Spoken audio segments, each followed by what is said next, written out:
हो जाता है कभी कभी। तो जितना जो आप लोगों ने पढ़ा है पार्लियामेंट में सब देख रहे होंगे, अभी वही सब इक्वेशन आ रहा है। 272 जादुई आंकड़ा है ना, एनडीए अलायंस ने क्रॉस तो किया हुआ है, लेकिन जिनके साथ क्रॉस किया हुआ है उन पे थोड़ी सी संदिग्धता है ना, कि उनका जो प्रीवियस जो क्रेडिट रहा है वो इधर उधर का रहा है। तो पहले तो बिहार की ही राजनीति अस्थायी कर देते थे, अब कहीं ऐसा ना हो कि सेंटर की पॉलिटिक्स को भी ये कर दे। हालांकि इनके अकेले आने जाने से कोई खास फर्क नहीं पड़ता है, जब तक इनके साथ चंद्रबाबू नायडू ना सहयोग कर दें, या चंद्रबाबू नायडू भी अकेले अगर नहीं मतलब चले जाते हैं तो भी कोई दिक्कत नहीं है।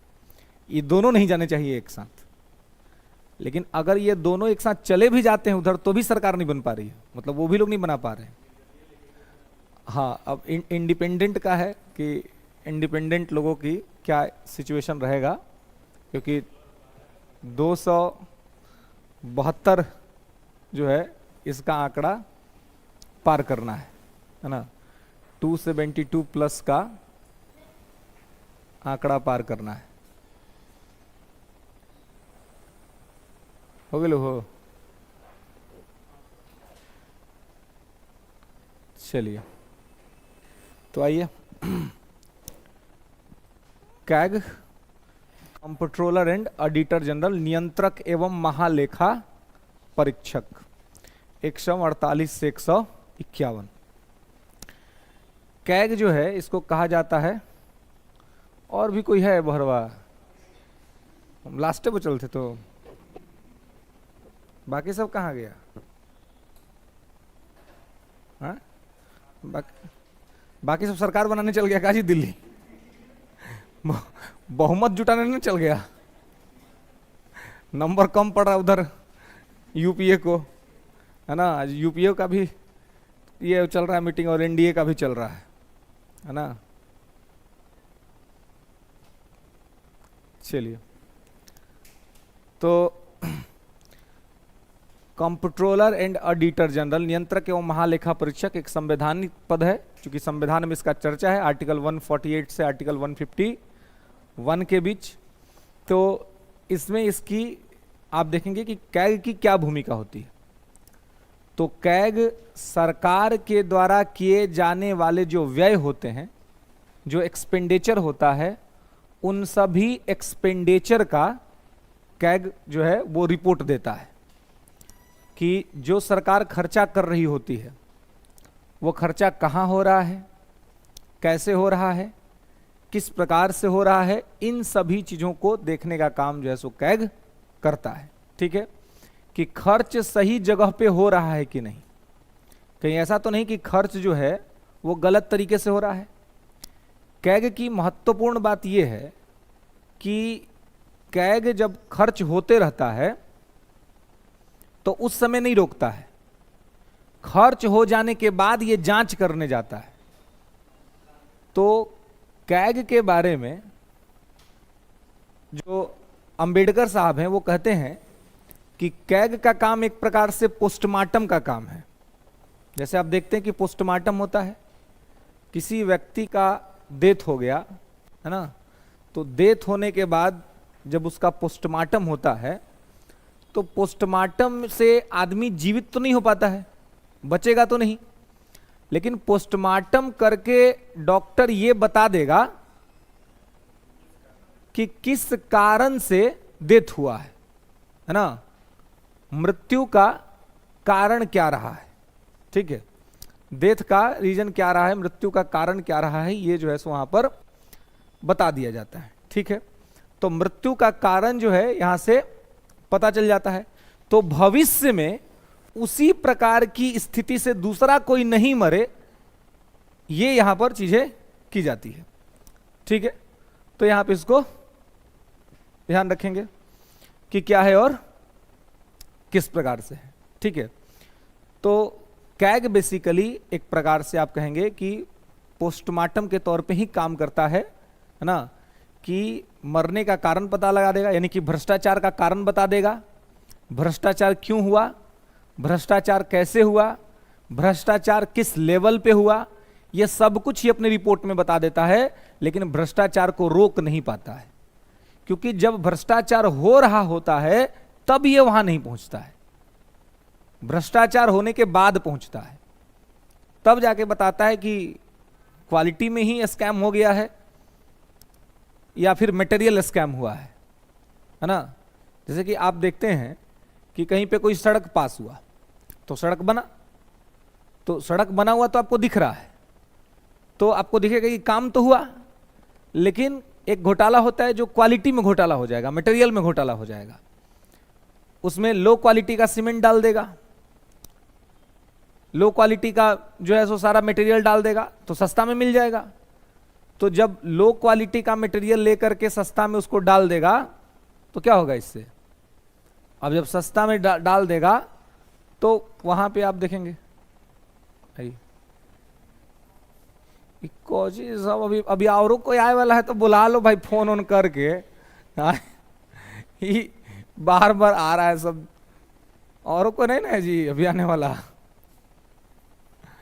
है।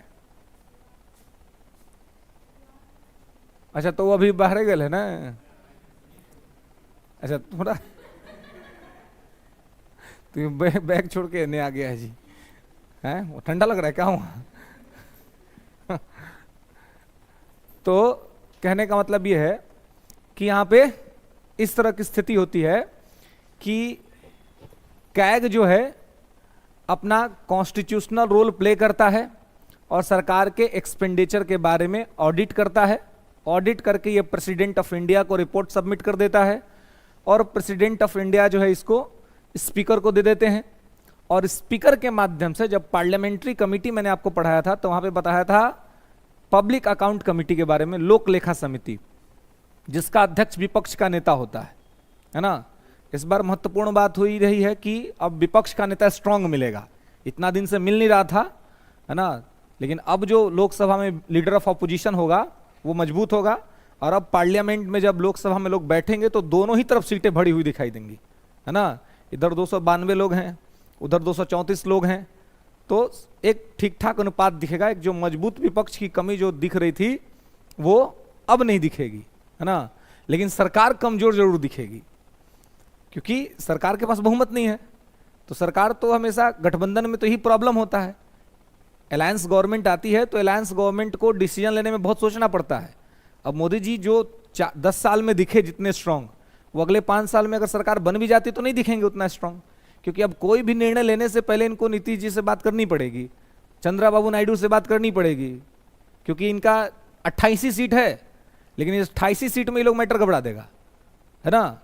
तो इधर और सब तोड़ने का प्रयास करिए रहा है, हालांकि तोड़ने का प्रयास अगर उधर से चल रहा है तो इधर से भी चल ही सकता है, इधर थोड़ी ना ये लोग नहीं कर सकते हैं, उधर भी तो बहुत से लोग हैं, टूटने के लिए तो कोई भी टूट सकता है, बस उचित मूल्य लगना चाहिए, ठीक है नहीं, मूल्य उचित मिले तो कोई भी टूटेगा, बशर्ते कि ठीक ठाक तरीके से मोल भाव हो जाए।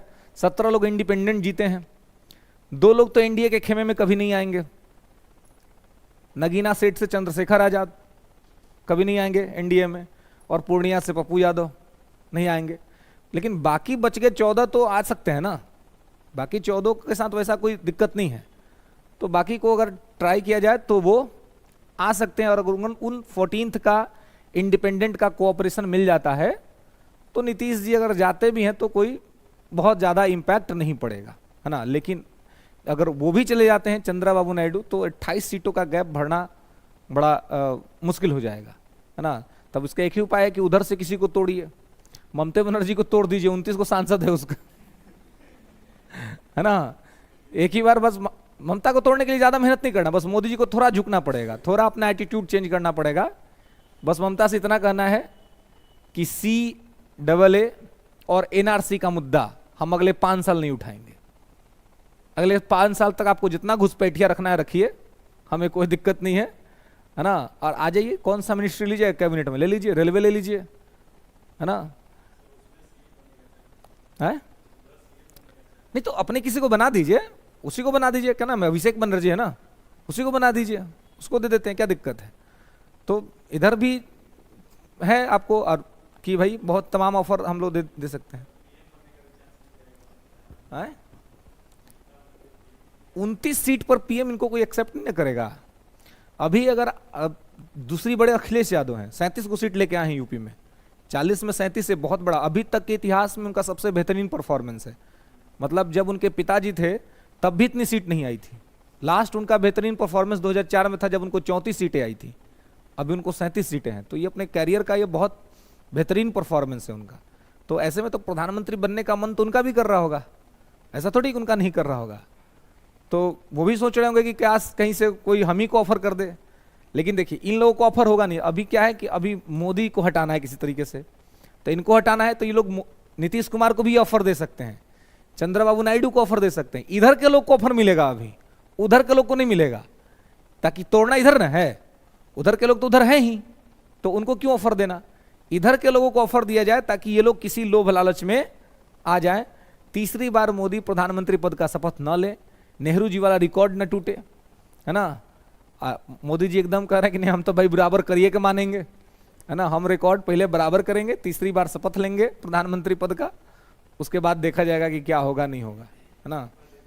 हाँ, इस्तीफा तो हो गया प्राइम मिनिस्टर का। तो आज पार्टी भी है प्रेसिडेंट के यहाँ, सब लोग खाएगा अपना बढ़िया से, है ना। और फिर अब देखिए आज की मीटिंग से क्या निकलता है, तो हो सकता है कि शपथ का डेट भी निश्चित हो जाए कि कब लेंगे। हाँ, अभी ये टेंटेटिव डेट आ रहा है क्योंकि अभी तक एनडीए ने अपना समर्थन पत्र दिया नहीं है। जब तक समर्थन पत्र अपना न दे, एनडीए का बैठक होगा, सांसद अपने नेता चुनेंगे, नेता का समर्थन पत्र लेके मोदी जी जाएंगे राष्ट्रपति के यहाँ कि आप देख लीजिए भाई मेरा हमारे पास समर्थन है। उसके बाद वो तय करेंगे कि उनको कैसे क्या करना है, तो अपना लेंगे शपथ। हालांकि अभी 16 जून तक डेट है इस लोकसभा का, 16 जून के बाद ही इसकी एक्सपायरी होगी। हालांकि इन्होंने लोकसभा भंग करने की सिफारिश कर दी है राष्ट्रपति से आज कि अब लोकसभा भंग कर दीजिए, हम नई सरकार बनाने की स्थिति में है। तो देखिए अब महत्वपूर्ण बात यह होगा कि मोदी जी के कैरेक्टर में आज तक अलायंस गवर्नमेंट चलाने का एक्सपीरियंस नहीं है। ये 3 बार मुख्यमंत्री रहे गुजरात में, एब्सोल्यूट मेजोरिटी के साथ रहे और मेजोरिटी में रूल किया, अपने हिसाब से सरकार को चलाया। 10 साल प्रधानमंत्री रहे, मेजोरिटी में रहे, अपने हिसाब से चलाया। लेकिन ये 5 साल अगर उनको चलाना है तो अपने पर्सनालिटी को थोड़ा सा उनको कंट्रोल करना पड़ेगा, अपने लोगों का सुनना पड़ेगा, उनके हिसाब से चलना पड़ेगा, बहुत सारे मुद्दों पे समझौते करने पड़ेंगे, है ना, जो वो पहले नहीं करते थे, अब उनको करना पड़ेगा। अपने कैबिनेट में बहुत से लोगों को जगह देनी पड़ेगी, पहले वो देते नहीं थे किसी को कैबिनेट में जगह। पिछली बार 19 वाले में नीतीश जी कैबिनेट 2 को मांगते रह गए थे, 2 को देवे नहीं किए, 1 को दिए, 1 दिए उसमें भी वो लोग नाराज हो गए, तो वो 1 भी नहीं मिला। जेडीयू को 1 भी कैबिनेट नहीं मिला था 2019 में। बाद में जाकर के जो है सो आरसीपी सिंह को बाद में लिया गया उसमें, है ना, बाद में जाकर के उपसभापति का पद जो है वो दिया गया हरिवंश नारायण सिंह को, लेकिन कैबिनेट में कोई जो है सो पद नहीं था। लेकिन इस बार वो समय इसलिए कर पाए क्योंकि उस समय इनके खुद 303 थे, कोई इनको छोड़ के चला भी जाता तो इनको कोई फर्क नहीं पड़ता। लेकिन इस बार अगर कोई छोड़ के जाएगा तो फर्क पड़ेगा, इसलिए इस बार अपने को कंट्रोल में रख करके, संयमित रख करके ठीक तरीके से देख चलाना होगा। और ये जीवन के अपने अंतिम ढलान में इस तरह के अनुभव मोदी जी के लिए बड़ा खास रहेगा कि कैसे वो सरकार चलाते हैं, क्योंकि वो उनको आदत नहीं रहा है। तो अब नीतीश का बात सुनना, चंद्रबाबू नायडू का बात सुनना, है ना, चिराग पासवान का बात सुनना, कि 5 तो चिराग के पास भी है ना, अगर इनका भी मन बदल गया तो दिक्कत हो जाएगी। इन्हीं के पिताजी हैं कि 1 वोट के लिए अटल जी की सरकार गिरा दिए थे, 1 वोट के लिए, बस 1 सीट कम पड़ रहा था और वो सीट न मिलने की वजह से अटल जी की सरकार चली गई थी। तो ऐसी स्थिति में कमिट करके ठीक तरीके से चलाना अपने आप में इंपॉर्टेंट होगा। ये एक चल रहा है कि हार गए, चुनाव हार गए, ऐसा नहीं कि चुनाव हार गए हैं, क्योंकि अगर आप पीछे के इतिहास देखिएगा भारत में तो 1999 से 2004 ये जो सरकार चली थी, ये सरकार भी तो एनडीए की सरकार, गठबंधन की ही सरकार थी उस समय भी। अभी तो एनडीए को कम से कम, बीजेपी को कम से कम 240 है, उस समय तो 240 था भी नहीं, और अटल जी ने पूरा 5 साल कंप्लीट किया था। उसके बाद अटल जी हार गए, अटल जी को हारा हुआ घोषित किया गया, और 2004 से 2009 का जो फेज था इसमें यूपीए गवर्नमेंट में आई और मनमोहन सिंह प्राइम मिनिस्टर बने। इसमें यूपीओ को भी इतना सीट नहीं आया, मतलब यूपीए में कांग्रेस को भी 240 नहीं आया हुआ था। तो फिर भी कहा गया कि कांग्रेस की सरकार आ गई, कांग्रेस जीत गई और कांग्रेस की सरकार बनी, मनमोहन सिंह रहे 5 साल प्राइम मिनिस्टर। फिर 9 से 14 उसमें मनमोहन सिंह ने 4 से 9 में अच्छा काम किया था, तो 9 से 14 में उस काम पे वोटिंग हुआ, फिर भी मनमोहन सिंह को बहुमत नहीं आया, फिर भी कांग्रेस को 9 से 14 में बहुमत नहीं था, तो गठबंधन की ही सरकार चली। 9 से 14 जो 5 साल सरकार चली, यूपीए सरकार, यूपीए 2, तो वो भी गठबंधन की ही सरकार थी। 14 में 1985 के लोकसभा चुनाव के बाद पहली बार था जब किसी पार्टी को एब्सोल्यूट मेजोरिटी आया। फिर 19 में वही चीज रिपीट हुआ, 24 में वो रिपीट नहीं हो पाया। तो सेम चीज रिपीट नहीं हो पाया, इसलिए लग रहा है कि हार गए। हारे नहीं है। पिछले लगभग आप 40 वर्षों से देखेंगे तो शासन ऐसे ही चल रहा है देश में। इस 10 वर्ष को अगर आप निकाल दीजिए तो अब यही है कि अब आपने अपने घर में हल्ला कर दिया कि मैं टॉपर बनने वाला हूं, है ना। आपने अपने घर में हल्ला कर दिया, अपने आस पड़ोस को बता दिया कि देखना रिजल्ट आएगा ना तो मेरा नंबर 100 में 100 आएगा। आपके पड़ोस ने कहा अच्छा 100 में 100 तो आएगा नहीं, तुमको देखते हैं कैसे आता है। रिजल्ट आया, आपको 100 में 90 आया। और जो आपके पड़ोसी हैं वो पड़ोसी लेके आए हैं 50, 45, 40, 30। अभी सब कह रहे हैं कि आप फेल कर गए। अभी आपके सारे पड़ोसी कह रहे हैं भाई तुम फेल कर गए। क्यों फेल कर गए? क्योंकि तुमने तो वादा किया था कि तुम टॉप करोगे, तुमने तो कहा था कि तुम 100 लाओगे, लेकिन तुम 90 लाए तो तुम फेल कर गए। हमने तो कहा ही नहीं था कि हम 90 लाएंगे, हम टॉप करेंगे, तो हम जितना भी लाए हम ला करके हम जो है सो तुमसे आगे निकल गए। तो ये कहने का तो कोई मतलब है नहीं, है ना। वो अलग बात है कि हमारे डेमोक्रेटिक पॉलिसी में ये चलता है, हमारे लोकतांत्रिक व्यवस्था में ये चलता है कि अगर आप सिंगल लार्जेस्ट हो गए, माने आप टॉपर बन गए, लेकिन अगर 2, 4, 10 को फेल विद्यार्थी सब है, अब फेल विद्यार्थी अपना अपना नंबर जोड़ करके संयुक्त टॉपर बन सकता है। ये हमारे डेमोक्रेटिक सिस्टम में ये है कि आप सिंगल लार्जेस्ट भले अकेले हो, लेकिन बाकी लोग जिनको कम कम सीटें आई हैं, अगर वो सब अपना आपस में जोड़ दे और वो आपसे आगे निकल जाए तो उनकी सरकार बन सकती है, चल सकती है। लेकिन ऐसी स्थिति में मुख्य परीक्षा में एक प्रश्न बनता है सिविल सर्विस के अंदर में कि प्री पोल अलायंस और पोस्ट पोल अलायंस, इससे डेमोक्रेसी में क्या इंपैक्ट पड़ता है। प्री पोल अलायंस होता है कि चुनाव से पहले हो गया, जैसे एनडीए और इंडिया का गठबंधन था, चुनाव से पहले था, तो चुनाव से पूर्व ठीक है जनता ने बीजेपी को मैंडेट नहीं दिया, एब्सोल्यूट मैंडेट नहीं दिया अकेले, लेकिन मैंडेट तो इन्हीं को दिया, एनडीए को दिया, 292 दिया, मतलब कि सरकार आप चलाइए, और विपक्ष को आया 234। तो यानी कि इनको तो सरकार चलाने का मैंडेट जनता ने दिया ही नहीं। लेकिन पोस्ट पोल, अब चूंकि पोल हो चुका है और रिजल्ट आ चुका है, तो पोस्ट पोल अब अगर अलायंस होता है, अगर एनडीए से कोई टूट के इंडिया गठबंधन में जाता है, तो क्या ये डेमोक्रेटिक वैल्यूज की हार नहीं होगी? क्या ये जनता ने जो जनादेश दिया उस जनादेश का उल्लंघन नहीं होगा? क्योंकि अगर आपको सत्ता देनी होती तो जनता आपको 272 प्लस देती कि आप ही चलाओ सरकार, लेकिन 272 प्लस तो आपको दिया नहीं, आपको 234 पे रोक दिया, उनको 292 तक पहुंचा दिया। तो एंड ऑफ द टाइम जनता तो यही चाहती है कि सरकार जो है वो एनडीए की रहे, प्राइम मिनिस्टर मोदी ही रहे, अन्यथा इनको कम कर देती, आपको ऊपर बढ़ा देती। यानी कि आपको समझना पड़ेगा कि ये 2024 का जो वोटिंग है वो किस तरह का वोटिंग है। जनता ने बहुत स्पष्ट तरीके से सरकार को यह समझाया कि ठीक है आप सरकार चला रहे हैं, आप चलाइए, लेकिन जो एब्सोल्यूटनेस की जो बात हो रही थी, निरंकुशता की तो बात हो रही थी, वो बात नहीं होनी चाहिए। और इसलिए मैंडेट है कि आप ओवर कॉन्फिडेंस में मत घूमिए, आप ये मत सोचिए कि आप जो कर देंगे सो हो जाएगा। आपको अपने अलायंस, अपने गठबंधन के साथियों के साथ मिलकर के चलना पड़ेगा और सबके भावनाओं को, सबकी बातों का ख्याल रखना पड़ेगा, और सरकार आप ही चलाइए। क्योंकि 10 साल के एंटी इनकम्बेंसी के बाद भी अगर आपको 240 सीट जनता देती है तो ये एक प्रकार का जीत ही है। क्योंकि यही 10 साल का 2014 का जो चुनाव हुआ था, तो 10 साल का कांग्रेस का एंटी इनकम्बेंसी था। इस 10 साल के कांग्रेस के एंटी इनकम्बेंसी के बाद जब चुनाव हुआ तो कांग्रेस को इतनी भी सीटें नहीं आई कि विपक्ष का नेता भी मिल सके। 44 पे ऑल आउट हो गई थी कांग्रेस। 19 में सेम कहानी रिपीट हो गई कि विपक्ष का नेता रखने लायक सीट नहीं आया। तो अगर 10 साल के एंटी इनकम्बेंसी के बाद भी अगर आप अपने आप को बचा लेते हैं तो ये आपकी कहीं ना कहीं उपलब्धि है। लेकिन दिक्कत यह है कि आपने स्वयं ही इतना प्रचार कर दिया था, आपने स्वयं ही इतना 400 पार के नारे लगा दिए थे कि वो आप पे भारी पड़ गया। वो आपको नहीं करना चाहिए था, शायद वो नहीं करते तो ये आपका कम से कम मतलब नैतिक तौर पे एक प्रकार से आपकी हार नहीं मानी जाती, क्योंकि एक नैतिक हार तो है, आपने इतना प्रचार कर दिया 400 पार और आप बहुमत भी नहीं ला सके। इसलिए कुछ लोग कह रहे हैं कि आप हार गए। लेकिन ये चीज से थोड़ा बचने का प्रयास करना था कि इस तरह के ओवर कॉन्फिडेंस के नारे देने की आवश्यकता नहीं थी कि हम इतना लेकर के आएंगे और ये करेंगे।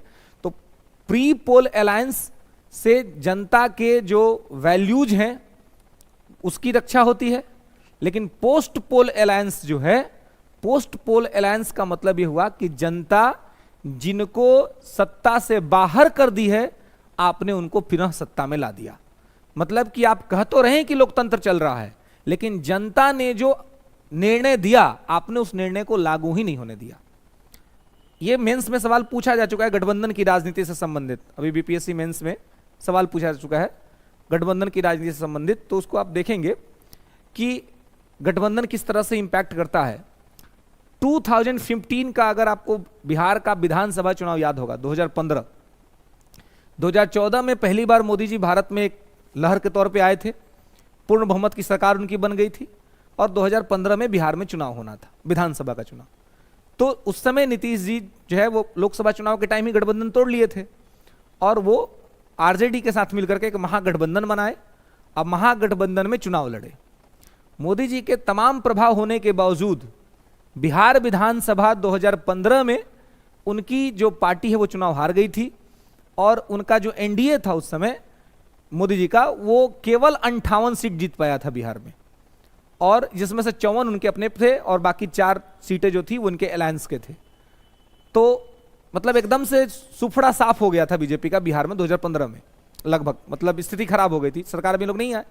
और 150 से ज्यादा सीट मिली थी सरकार चलाने के लिए महागठबंधन को, जिसमें जेडीयू के 71 के अप्रोक्स में थे और आरजेडी के 80 के अप्रोक्स में थे विधायक, तो इनको मिला था, सरकार चली भी।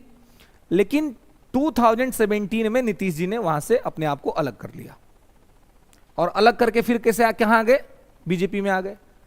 तो अब जब आपने अलग किया तो क्या जनता तो उस समय नहीं ना चाहती थी कि बिहार में बीजेपी शासन करे, क्योंकि अगर जनता चाहती तो उनको मैंडेट देती, लेकिन जनता ने तो नहीं चाहा। लेकिन 17 में आप स्वयं अलग हो गए और अलग आकर आप बीजेपी के साथ सरकार बना लिए। तो जनता जिसको विपक्ष में रखना चाहती थी, पोस्ट पोल अलायंस में आपने उसको सत्ता में ला दिया।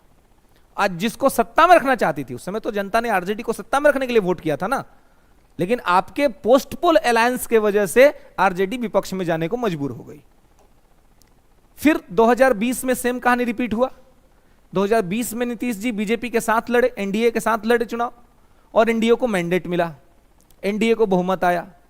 लेकिन फिर कुछ वर्षों के बाद वो एनडीए छोड़ करके आरजेडी के साथ चले गए। इस बार सरकार ने उनको कहा, जनता ने जो वोट दिया था वो दिया था कि आप एनडीए के साथ मिलकर सरकार चलाइए, लेकिन इस बार फिर वो कहां चले गए, आरजेडी में चले गए। यानी कि फिर जनता के जनादेश का उल्लंघन हुआ। तो पोस्ट पोल अलायंस और प्री पोल अलायंस, क्या इन दोनों स्थितियों से आम जनमानस के विचारों पर इसका असर नहीं पड़ता है? उन्होंने जो मैंडेट दिया है, उन्होंने जो वोट्स दिए हैं, क्या उसका कोई वैल्यू नहीं है? उसका तो वैल्यू होना चाहिए ना। इसलिए किसी भी पार्टी को प्री पोल अलायंस कर लेना चाहिए, पोस्ट पोल अलायंस की संभावना न्यून रखनी चाहिए, क्योंकि पोस्ट पोल अलायंस बहुत बार जनता के दिए गए मतों के विपरीत होता है। तो पोस्ट पोल अलायंस डेमोक्रेसी के लिए तो कम से कम जनता के वैल्यूज के लिए तो ठीक नहीं है, लेकिन सरकार बनाने के लिए आप जनरली देखते हैं कि पोस्ट पोल अलायंस खूब होता है। जब लगता है कि कोई सरकार नहीं बनाने की स्थिति में है, तो चुनाव में आपने जिसके बारे में भला बुरा बोला, जिसकी कमियां गिनाई, जिसके बारे में कहा कि ये भ्रष्टाचारी है, आप उसी को सरकार में लेके आ जाते हैं, आप उसी को मिनिस्टर का पोस्ट दे देते हैं, जबकि जनता ने उसको नहीं दिया था, जनता ने उसको सरकार में आने का मैंडेट नहीं दिया था, फिर भी आप उसको लेके आते हैं।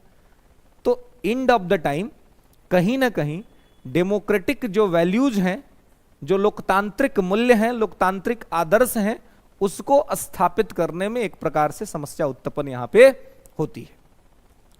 तो इसलिए इसको जो है सो ध्यान रखना है। किस तरह के कभी ये सवाल, चूंकि अभी 5 साल तो यही सब होना है अब देश के अंदर में ना, किस केंद्र के स्तर पे भी, तो इस तरह के सवाल तो उठेंगे ही, बनेंगे ही और आपसे पूछे ही जाएंगे। इसलिए इस तरह के मुद्दों पर अपना जो व्यूज है उसको आपको रेडी रखना है, इन सभी परिस्थितियों को ध्यान रखना है। बहुत सारी चीजें निकल के सामने आई हैं जो आगे पीटी में आपसे सवाल बन सकता है। सबसे ज्यादा नोटा कहां मिला? इंदौर में। और सबसे ज्यादा वोट से कौन जीता? कौन जीता? नमो याद नहीं, व्हाट्सएप पे। सीट कौन सा है? इंदौर का ही सीट है, इंदौर का ही सीट है। और सबसे कम उम्र में युवा महिला सांसद शांभवी चौधरी है ना, शांभवी चुन ली गई हैं सांसद के तौर पे सबसे कम उम्र में। और सबसे कम उम्र का पुरुष युवा सांसद है कौशाम्बी पुत्र, कौन है? अभी चुने गए हैं, व्हाट्सएप पे हैं, कौन है भाई? सबसे कम उम्र के अभी तक के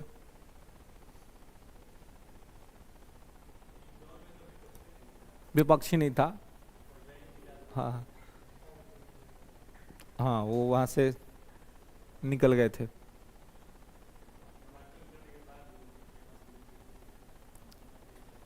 हाँ, नामांकन के बाद भी जो है सो वहाँ से निकल लिया उन्होंने, अपना मतलब वापस ले लिया था, और वापस ले लेने की वजह से ये चीज़ें यहाँ पे हुई थी। चलिए, देखने की आवश्यकता नहीं है ज़्यादा, कोई हुआ नहीं अभी इस बार। अभी तक का भारत में सबसे युवा सांसद रहे योगी आदित्यनाथ, 26 साल में ही बन गए थे। उनका वीडियोज़ आप देखेंगे तो एकदम मतलब उस समय का, जब सांसद जब ये चुन के गए थे तो एकदम मतलब बच्चे थे, और उसी समय वो सांसद भवन में चले गए थे, जहाँ पर लालू जी ने और उस समय मुलायम सिंह यादव ने बड़ा मजाक उड़ाया था उनका, है ना। लेकिन आज देखिए यूपी के मुख्यमंत्री बनकर बैठ गए, है ना।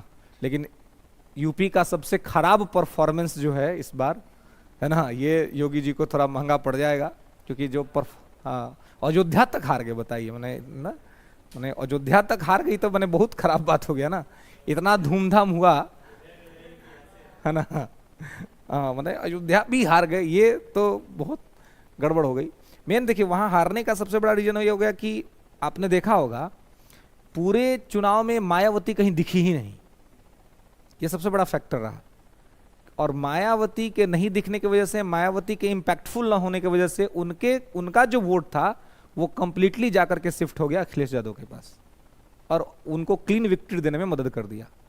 अगर वो एक्टिव रही होती, वो ठीक तरीके से लड़ती चुनाव, तो कम से कम SC ST कम्युनिटी जो है वो शिफ्ट नहीं होता पूरा जाकर के उनके साथ, और वो शिफ्ट नहीं होता तो वोट का बंटवारा होता, और इसी वोट के बंटवारे में बीजेपी का सीट निकल जाता।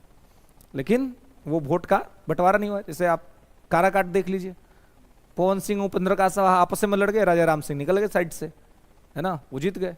अगर पवन सिंह नहीं लड़ते तो उपेंद्र कुशवाहा जीत जाते आराम से, ये नहीं लड़ते तो वो जीत जाते आराम से। लेकिन इन दोनों ने एक दूसरे का ही बेड़ा गर्क किया है, और बीच से आराम से राजा राम सिंह निकल गए साइड से।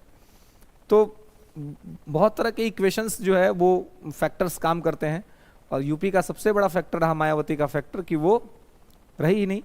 और मोदी जी का थोड़ा सा एक जो स्ट्रॉन्ग डिसीजन था इनका, अग्निवीर योजना, ये योजना बहुत निगेटिव गया, युवाओं को इनसे दूर कर दिया। अग्निवीर योजना जो था ये कंप्लीटली युवाओं से इनको सेपरेट कर दिया।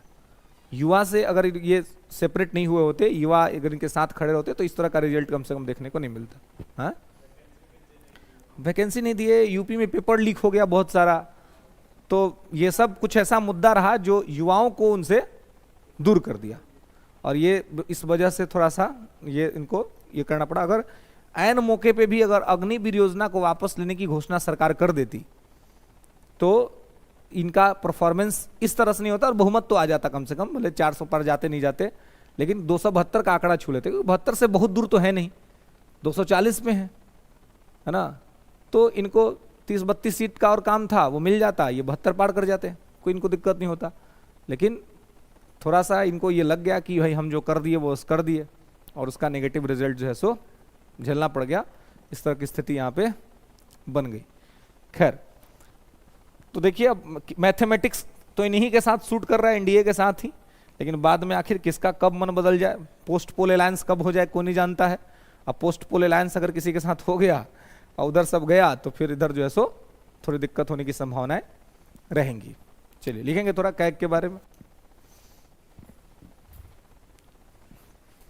नियंत्रक एवं महालेखा परीक्षक। देखेंगे कि कैग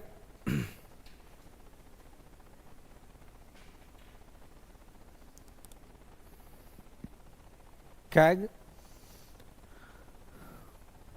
नियंत्रक एवं महालेखा परीक्षक भारत के संविधान के द्वारा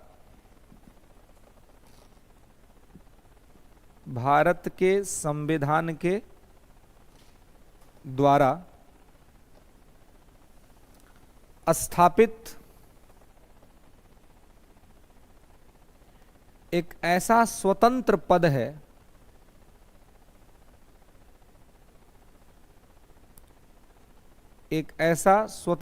है जो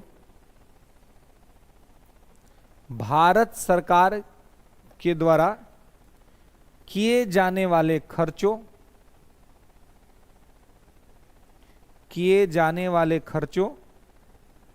के संबंध में जांच करता है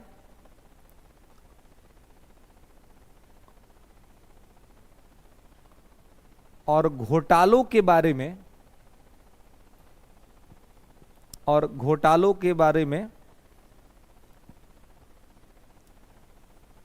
अवगत कराता है। Comptroller and auditor general post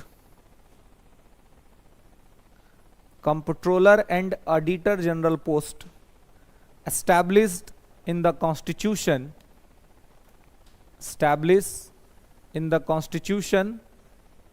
for the purpose of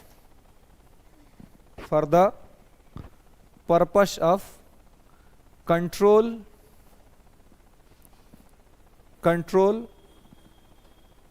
and check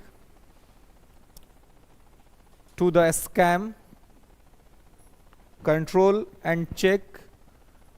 scam and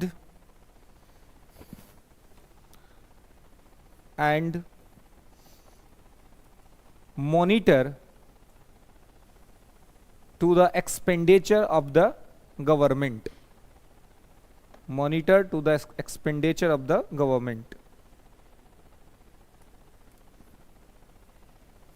okay, तो ये सरकार के द्वारा जो भी व्यय होता है ना, जो खर्चा होता है उस व्यय का जांच करता है, और साथ ही यदि कहीं पे कोई घोटाला हो रहा है, कहीं कोई स्कैम की बात हो रही है, तो उसके बारे में भी सरकार को अवगत कराता है, सरकार को इसके बारे में सूचित करता है, मतलब देश दुनिया को इससे अवगत कराता है।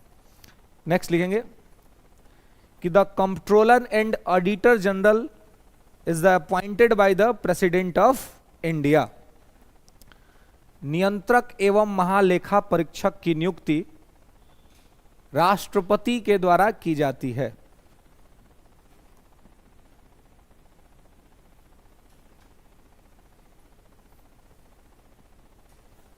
ठीक है, comptroller and auditor general of India is appointed by the president of India. नियंत्रक एवं महालेखा परीक्षक की नियुक्ति राष्ट्रपति के द्वारा की जाती है। And can be removed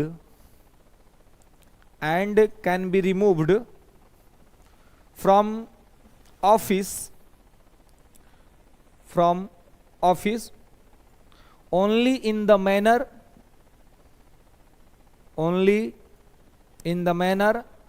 and the grounds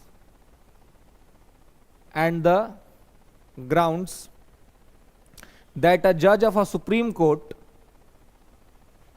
that a judge of a Supreme Court is removed, that a judge of the Supreme Court removed, और इन्हें हटाया जा सकता है ठीक उसी प्रकार जैसे सर्वोच्च न्यायालय के, जैसे सर्वोच्च न्यायालय के न्यायाधीश को, जैसे सर्वोच्च न्यायालय के न्यायाधीश को अपने पद से हटाया जाता है।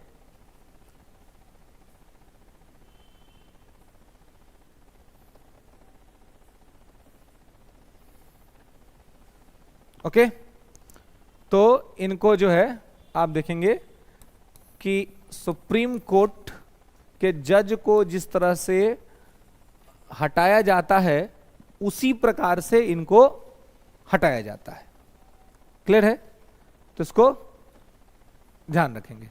ठीक है कि नियुक्त करता है राष्ट्रपति और इनको हटाने की प्रक्रिया वैसी ही है जैसे कि सुप्रीम कोर्ट के जज को हटाते हैं। तो सुप्रीम कोर्ट के जज को कैसे हटाते हैं? हाँ, मतलब जो महाभियोग की प्रक्रिया होती है वैसे ही, लेकिन महाभियोग शब्द का प्रयोग नहीं करते हैं। क्या शब्द यूज करते हैं? पार्लियामेंट्री प्रोसेस, है ना, पार्लियामेंट्री प्रोसेस के तहत करते हैं। और जजों को हटाने के लिए एक एक्ट बना था, वो एक्ट कौन सा था?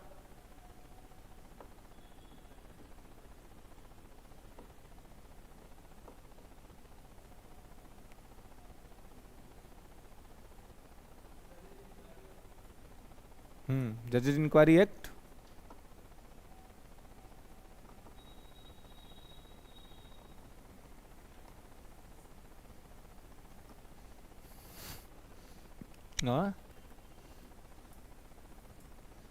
ऐसा ही है, बराबर कर देना है ना। हमको तो लगता है कि जिस दिन से हम नहीं आ रहे थे उस दिन से बंद हुआ होगा नोट्स, अब फिर आज खुला होगा कि भाई आज उनका तो दर्शन होगा ही, साथ साथ हम नोट्स का भी दर्शन कर ही लेते हैं। यही हुआ होगा ना, यही होता है। तो बताइए कितना गलत बात है। अब इसके लिए तो हमको एग्जाम हॉल तक आपके साथ साथ चलना पड़ेगा। ले देखिए, मिल गया। अरे यार, मिल तो जाएगा ही ना, लिखाया हुआ मिल तो जाएगा ही, लेकिन अब दिक्कत ये है कि एग्जाम हॉल में ही होगा, ओपन नोट्स एग्जाम होगा। है कि भाई ओपन नोट्स एग्जाम कर लेते हैं, वो तो नहीं होगा ना। तो थोड़ा सा है बिहार एसएससी में होता है, क्योंकि वहां फेल करवाना रहता है। वो आईएसए का दिमाग है, उसने सरकार को कहा कि काम करिए ओपन बुक एग्जाम करा दीजिए। तो जो बुक लेके गया उसका फेल होना निश्चित है, जो बुक लेके चला गया है उसका फेल होना निश्चित है ना। बीएसएससी में ऐसा होता है ओपन बुक एग्जाम कि भाई आप इसे करा दीजिए, आप टेक्स्ट बुक लेके आइए। तो पहला बात तो टेक्स्ट बुक से सवाल उतना नहीं रहता है, और लिख देगा टेक्स्ट बुक लेके आइए। अगर मान लीजिए 10-12 क्वेश्चन आप खोज भी लिए तो तब तक आपका टाइम वही खत्म हो जाएगा।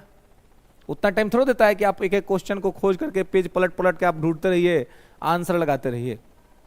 वो इसीलिए दिया ही गया है ताकि आप उस ट्रैप में फंस जाएं और आप पहले ही रेस से बाहर हो जाएं। तो जनरली जो अच्छे विद्यार्थी होते हैं वो लेके जाते ही नहीं हैं बुक ना।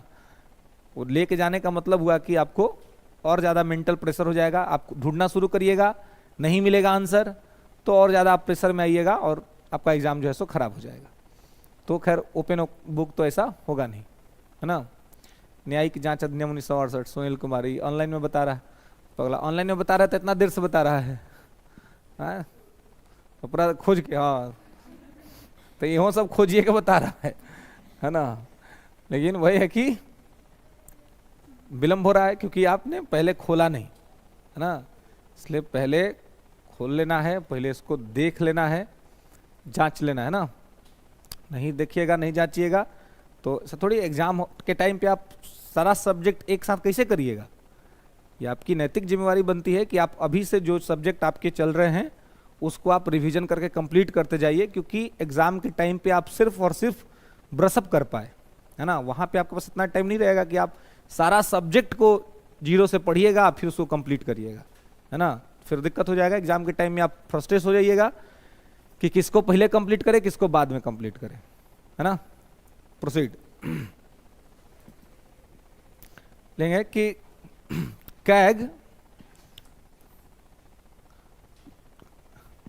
कैग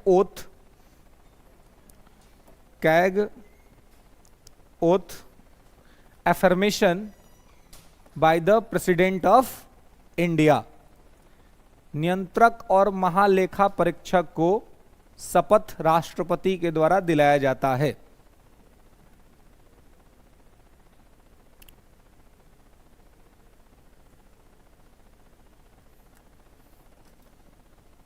ठीक है,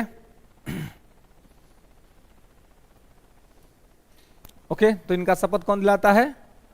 भारत के राष्ट्रपति के द्वारा इनका शपथ कराया जाता है। ठीक है, नेक्स्ट लेंगे। अब एक आर्टिकल लिख लेंगे इनका, आर्टिकल 148 क्या कहता है। तो अभी जो हम लोगों ने बात किया उसी को शॉर्ट में आर्टिकल 148 में लिखा हुआ है। कहेंगे कि आर्टिकल 148 broadly deals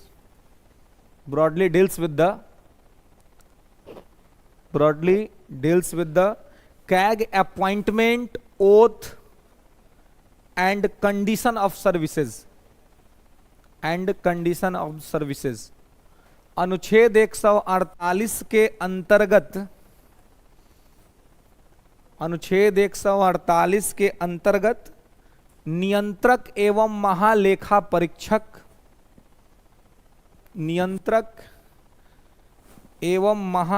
परीक्षक के नियुक्ति, शपथ और शर्तों के बारे में बात करता है।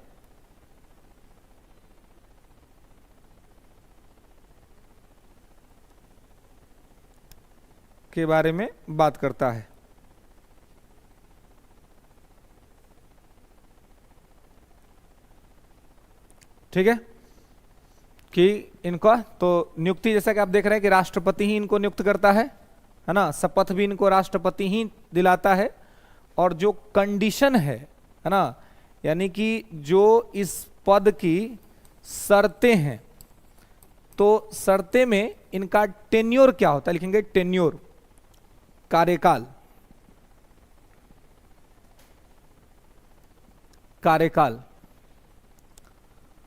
तो कार्यकाल इनका होता है 6 वर्ष अथवा 65 वर्ष, जो पहले आ जाए। 6 years और 65 years विच एवर्स कम्स अर्लियर। ले ये बतवा सुन के की भलो ना बुझा लो, बतवा क्या मतलब हुआ, अभी बताएंगे ना क्या हुआ, इतना टेंशन में नहीं आना है ना।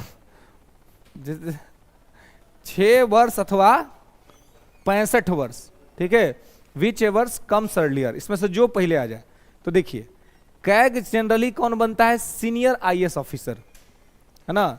सीनियर आईएएस ऑफिसर्स जो होते हैं उनको कैग के पद पे नियुक्त किया जाता है। ठीक है, तो सीनियर आईएएस ऑफिसर, तो अब आप देखेंगे कि यूपीएससी में आप सेलेक्ट होते हैं तो आपको 65 इयर्स के बाद रिटायरमेंट आपका होता है।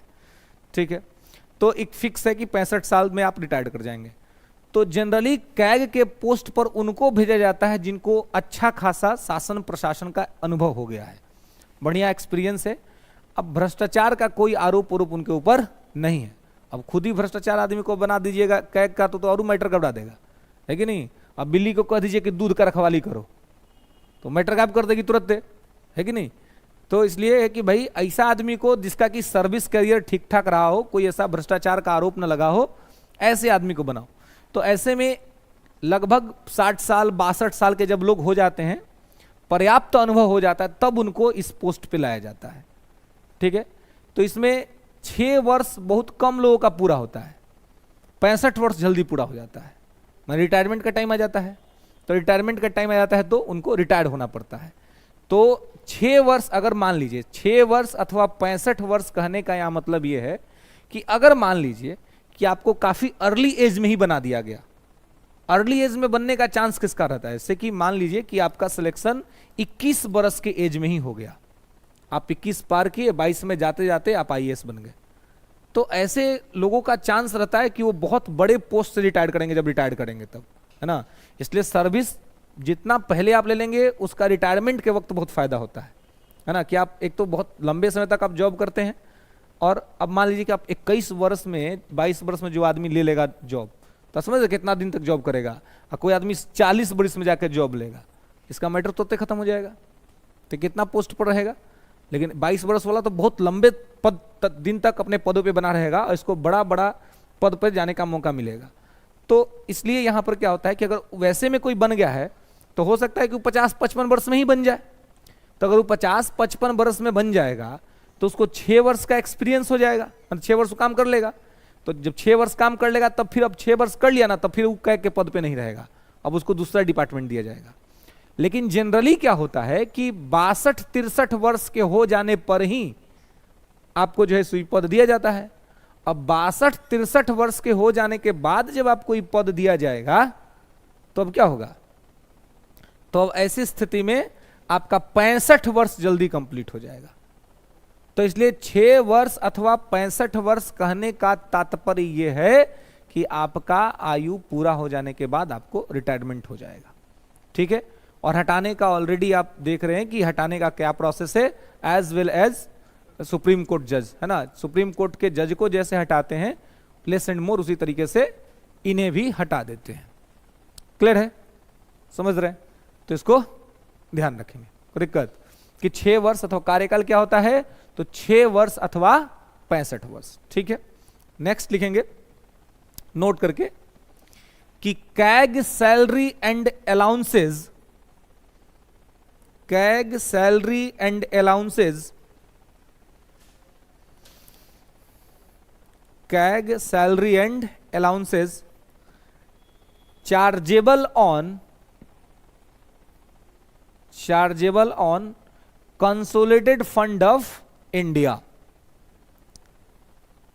नियंत्रक एवं महालेखा परीक्षक का वेतन और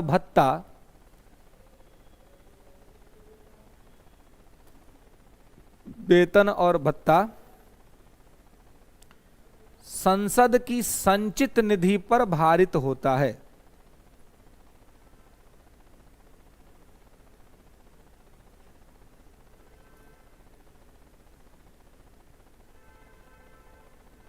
ठीक है।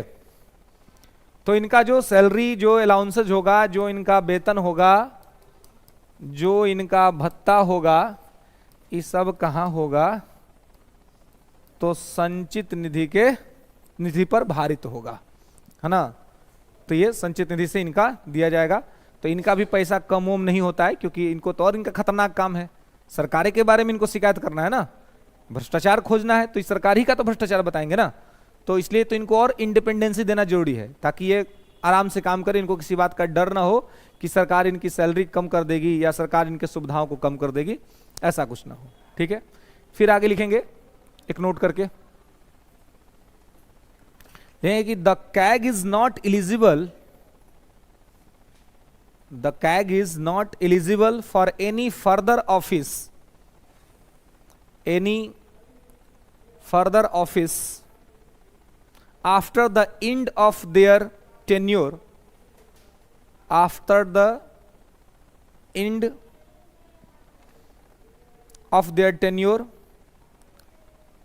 either in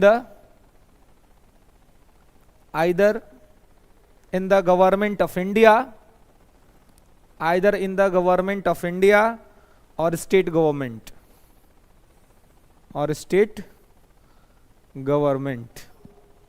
ओके,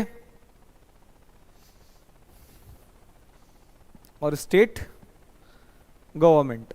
लेंगे कि सेवानिवृत्ति के पश्चात या कार्यकाल के समाप्ति के पश्चात नियंत्रक एवं महालेखा परीक्षक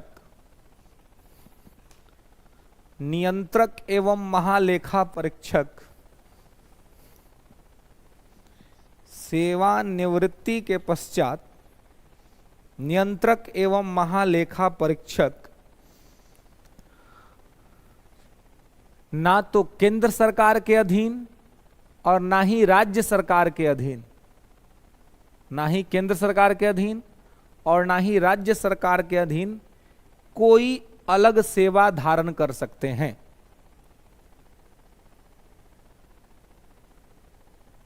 ठीक है,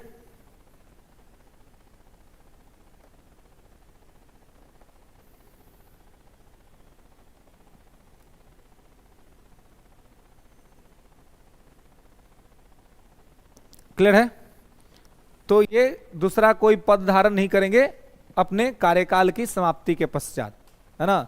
ये अपने कार्यकाल के समाप्ति के पश्चात दूसरा कोई पद धारण नहीं करेंगे, इसको जो आपको है ध्यान रखना है। ठीक है, नेक्स्ट। अब आगे आइए, आर्टिकल 149 अनुच्छेद 149 deals with the duty and powers of the Comptroller and Auditor General of India. Deals with the duties and power of the Comptroller and Auditor General of India. नियंत्रक और महालेखा परीक्षक के, नियंत्रक और महालेखा परीक्षक के शक्ति एवं कर्तव्य, महालेखा परीक्षक के शक्ति एवं कर्तव्य। अब इनका शक्ति और कर्तव्य जो है वो क्या है, तो इनका क्या कार्य होता है, क्या शक्तियां हैं, तो लिखेंगे कुछ पॉइंट्स। लिखेंगे कि कैग को, यानी कि नियंत्रक एवं महालेखा परीक्षक को, नियंत्रक एवं महालेखा परीक्षक को केंद्र सरकार और राज्य सरकार, केंद्र सरकार और राज्य सरकार के स्तर पर ऑडिट करने का अधिकार है। Controller and auditor general have right, controller and auditor general have right to audit of the central government and the state government expenditures.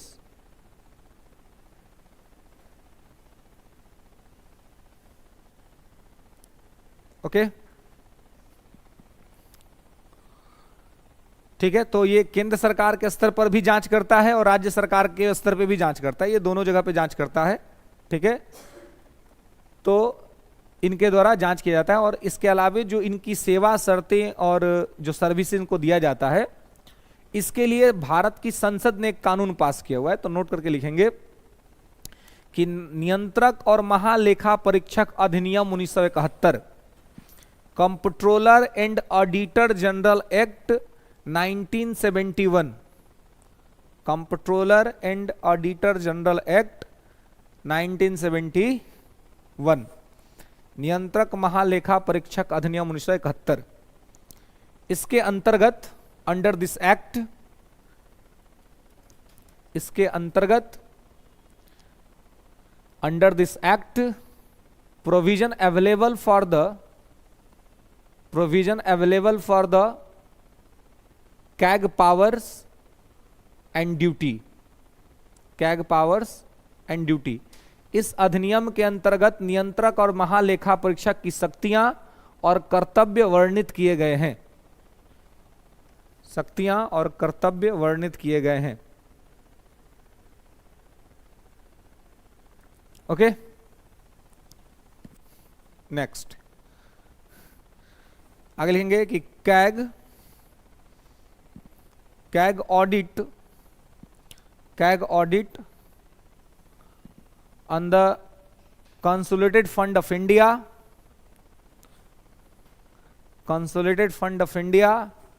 and also audit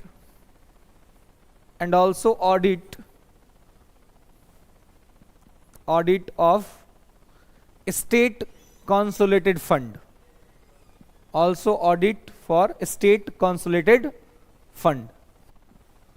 okay, तो केंद्र की संचित निधि और राज्य की संचित निधि के व्यय को क्या करता है, तो उसको ये करता है, ठीक है, ऑडिट करता है ना। तो दोनों ही जगह के संचित निधि को क्या करता है, ये ऑडिट करने का काम करता है, इसको ध्यान रखना है, ठीक है। नेक्स्ट आगे लिखेंगे दूसरा पॉइंट, नेक्स्ट, कि भारत की संचित निधि के साथ साथ आकस्मिक निधि, आकस्मिक निधि और राज्यों के आकस्मिक निधि का भी ऑडिट करता है। CAG have also right, CAG have also right to audit, CAG have also right to audit contingency fund of India, contingency fund of India and also state contingency fund. नियंत्रक और महालेखा परीक्षक के पास यह अधिकार है कि वह आकस्मिक निधि जो भारत की है और जो राज्यों की आकस्मिक निधि है उन दोनों का भी ऑडिट कर सकता है। मतलब आकस्मिक निधि किसके कंट्रोल में रहता है, राष्ट्रपति के, और संचित निधि किसके कंट्रोल में रहता है, संसद के। तो संसद से अगर संचित निधि से पैसा निकालना हो तो कौन सा बिल लाना पड़ता है, विनियोग विधेयक। आर्टिकल क्या है, 114, गुड। तो ये विनियोग अप्रोप्रिएशन बिल ला करके वहां से आर्टिकल्स को उस माध्यम से हम पैसा जो है सो वहां से बोरो करते हैं, पैसा हम लोग जो है सो निकालते हैं, ठीक है। तो और कंटीजेंसी फंड में राष्ट्रपति के आदेश से निकल जाता है ना। अगर अचानक से सरकार को पैसा का काम है और बजट पास नहीं हुआ है, पैसा नहीं मिल पा रहा है, तो ऐसे सिचुएशन में राष्ट्रपति के आदेश से कंटीजेंसी से पैसा आता है, तो खर्चा होता है, तो उस खर्चे का भी ऑडिट ये कर सकता है और देख सकता है कि उस पैसे से भी तो कहीं कुछ गलत काम या चीजें तो नहीं की गई हैं। तो ये सारा काम करने का काम ये करता है। नेक्स्ट लिखेंगे कि केंद्र सरकार के अथवा राज्य सरकार के, केंद्र सरकार के अथवा राज्य सरकार के किसी भी विभाग के, केंद्र सरकार के अथवा राज्य सरकार के किसी भी विभाग के सभी ट्रेडिंग, सभी ट्रेडिंग, निवेश, ट्रेडिंग व्यापार, थोड़ा थोड़ा लिखे पर तो कहेंगे है ना, इन्हें के पूरा शुद्ध है। अब यहाँ थोड़ा हमरो जानते हैं वो क्या हो गया था मैटर वो भी मैं I am also suffering for this condition now days. क्या हुआ कि मतलब एक लड़का एक लड़की था, ठीक है। तो लड़का बेचारा नॉर्दर्न इंडिया का था, ठीक है, और लड़की साउदर्न इंडिया की। तो दोनों जाके आईआईटी में पढ़ रहा था और दोनों का अपना मैटर हो गया है ना। अब हो जाता है, ये पढ़ाई लिखाई वाला जगह बड़ा गड़बड़ जगह है जी, तू लोग सावधान रहना भाई है ना। पढ़ाई लिखाई के टाइम में ये सब मैटर नहीं, दिक्कत है ना, लाइफ गड़बड़ा ना जाएगा। अब मान लीजिए जो आईआईटी पहुंच गया उसके लिए दिक्कत नहीं है। अब आप मान लीजिए कि आप पढ़ लिख करके आप राजगीर पहुंच गए, वहां मैटर कर लीजिए, कोई दिक्कत नहीं है। वहां मैटर करने का 2-3 फायदा है ना, कि एक तो सिलेक्टेड आदमी आपको भेटाएगा, जो भी मिलेगा सिलेक्टेड आदमी रहेगा है ना, सिलेक्टेड लड़का हो या लड़की हो, तो वहां पे कोई दिक्कत नहीं है, माता पिता का भी एक्सेप्टेंस तुरंत मिल जाएगा, है कि नहीं। आप लवासना में जाके करते हो, वहां पे आपको एकदम एक्सेप्टेंस मिल जाएगा, कोई आपको रोकेगा नहीं। लेकिन दिक्कत है कि पहले ही सब कर देता है। अब पहले तो पढ़ नहीं ना पाइएगा, पहले तो पढ़ना है, पढ़ाई इज मोर इम्पोर्टेंट। तो दोनों पहुंच गया था आईआईटी, तो गया तो कहा कि अब शादी कर लेते हैं, तो हुआ कि ठीक है, तो माता पिता का परमिशन शादी हो गया। अब दोनों का कैंपस हो गया जर्मनी में, तो दोनों कैंपस में चल गया जर्मनी, बड़े बढ़िया सब करियर ठीक ठाक चल रहा था। वहां फिर उन लोग को एगो पुत्र रत्न का प्राप्ति हुआ। अब क्या हुआ ना कि बचवा बोलिए नहीं रहा था, बचवा हो गया गूंगा। अब बड़ा दिक्कत हुआ कि भाई अब बताइए, दोनों बेचारा तो बोला कि बच्चा गूंगा हो गया। तो बोला यार बोलिए नहीं रहा है, बड़ा इलाज उलाज करने के बाद अब थोड़ा ठीक ठाक स्थिति में है। तो बोला कि समझ पता है दिक्कत क्या हुई होगी? बोला क्या? हम लोग तो तुम दोनों को तो देख ही रहे हैं, दिक्कत क्या हुआ होगा? बोला क्या? देखिए दिक्कत, मेन दिक्कत क्या था कि लड़का था बिहार से, लड़की थी तमिलनाडु से, ठीक है। और दोनों का दोनों रहता था कहाँ? बम्बई में, पहले बम्बई आईटी में, फिर वहाँ से चला गया जर्मनी। अब होता क्या था कि जब दोनों शादी वादी कर लिया जर्मनी के, अब जब बच्चा पल रहा था माँ के गर्भ के अंदर में, तो माता पिता की एक्टिविटी का इम्पैक्ट बच्चा पे होता ही है। तो जब लड़की का अपने तमिलनाडु से अपने घर से फोन जाता था तो तमिल में बात करती थी, वो तमिल में बात करती थी। लड़का के अगर उसके ससुराल से फोन जाता था बिहार से तो हिंदी में, कभी कभी तो भोजपुरी में बात करती थी। अब उसके बाद क्या हुआ, फिर अब वो जहां पे वो दोनों, अब दोनों हस्बैंड वाइफ है तो दोनों आईआईटीएन है, तो दोनों अब जब भी आपस में बात करता है ऑफिशियली तो इंग्लिश में बात कर रहा है। जर्मनी का कोई कलीग्स आया तो जर्मन में बात कर रहा है, क्योंकि वहां तो आपको जर्मन बोलना पड़ेगा, तो वहां उससे जर्मनी में, जर्मन लैंग्वेज में बात कर रहा है। अब लैंग्वेज का ऐसा हौच-पौच हुआ कि बच्चा जो बेचारा पल रहा था उस दिमाग में लैंग्वेज डाउनलोड ही नहीं हुआ कोई। वो कौन सा डाउनलोड करे भाई? वो माता वाला डाउनलोड करे, पिता वाला डाउनलोड करे, अब माता वाला भी करे तो उनका रीजनल वाला डाउनलोड करे कि उनका भाई नेशनल वाला डाउनलोड करे, क्या डाउनलोड करे? बच्चा पड़ गया फेरा में बेचारा। अब सब इलाज उलाज कराया तो अब तरी थोड़ा बहुत तो हंसता खेलता है, बोलता है। तो अब यहाँ अब यह दिक्कत होता है, नहीं समझे? कि अब मान लीजिए इंग्लिश पहले बोलिए, फिर हिंदी बोलिए, फिर हिंदी वाला लाइन से इंग्लिश वाला लाइन को कनेक्ट करिए, तो बड़ा ये थोड़ा जटिल प्रोसेस हो जाता है ना। और अभी पिछले कुछ दिन जब मैं यहाँ नहीं रहा था तो मैं दूसरी जगह चला गया, तो वहाँ एक हमको कंप्लीट दे दिया, सब बुलाया, इंग्लिश का बैच दे दिया। अब वहाँ कंप्लीट वही चल रहा था। अब वैसी स्थिति के अंदर में अब फिर तुरंत हिंदी में आ जाइए, तो हमारा तो लगता है कि भविष्य में इस तरह के प्रॉब्लम से ना जूझना पड़ जाए कि भाई लैंग्वेज का दिक्कत जो है कि कौन सा डिवाइस में डाला जाए, क्योंकि हमको अपना लैंग्वेज लोकल लैंग्वेज भी यूज करने का आदत है ना। वो हमको अच्छा लगता है अपना लोकल लैंग्वेज जो हमारा रीजनल भाषा है, तो वो भी मतलब सामान्य तौर पे अगर ऑफिशियली बात ना करना और कोई अपने साइड का व्यक्ति दिख जाए तो मैं भोजपुरी में या अन्य भाषा में बात करना ज़्यादा पसंद करता हूँ तुलनात्मक इंग्लिश में और हिंदी में, है ना। क्योंकि हिंदी इंग्लिश बोलने के तो आपको मौके 1000 मिलेंगे, 1000 मौके आपको मिलेंगे जहाँ पे आपको इंग्लिश में बोलना होगा या फिर आपको हिंदी में बोलना होगा। लेकिन ऐसे मौके आपको बहुत कम मिलेंगे जहाँ पे आपको अपने स्थानीय भाषा में बोलना होगा, अपने रीजनल लैंग्वेज में बोलना होगा। तो जब भी मौका मिले रीजनल लैंग्वेज का धूमधाम से प्रयोग करना चाहिए। लेकिन दो चार को ऐसा कहता ना, बोला 2-4 लाइन अंग्रेजी सीख लेगा ना, गाँव हो जाएगा ना तो अंग्रेजी बोलेगा, है ना। एकदम this that what this have has करेगा पगला, है ना। वो चाहेगा कि लोग जान जाए कि आई नो इंग्लिश, है ना।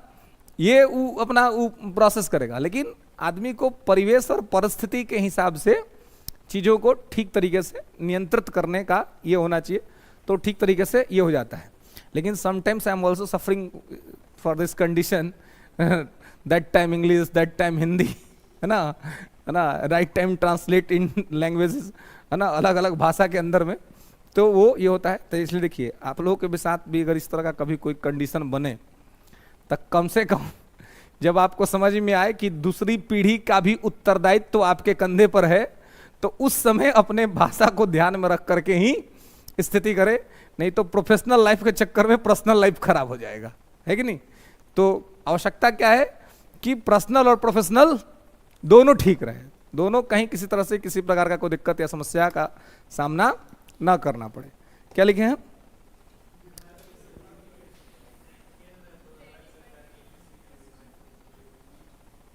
क्या?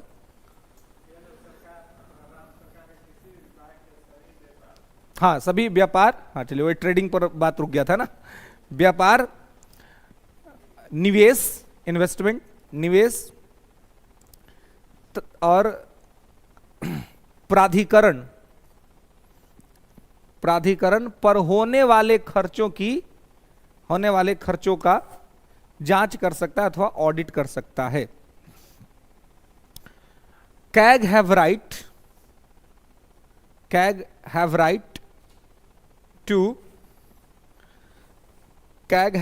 To audit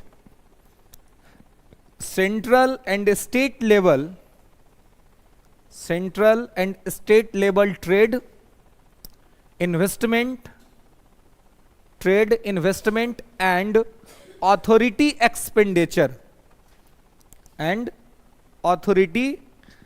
expenditure. ठीक है, तो केंद्र के स्तर पे, राज्य के स्तर पे, वो किसी भी स्तर का कोई अगर खर्चा होगा तो उन सभी चीजों को ऑडिट्स करने का काम जो है सो इसके द्वारा किया जाता है। ये अपना ऑडिट करने का काम करता है। क्लियर है? तो इसको यहां पे ध्यान रखेंगे। ठीक है, नेक्स्ट, राष्ट्रपति या राज्यपाल, अगला पॉइंट लेंगे कि राष्ट्रपति या राज्यपाल के आदेश पर किसी भी खाते का जांच कर सकता है।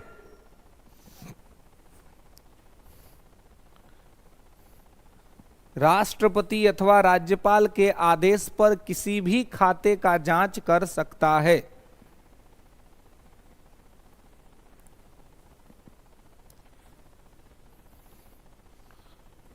After the order of president or governor, he have right to audit any account।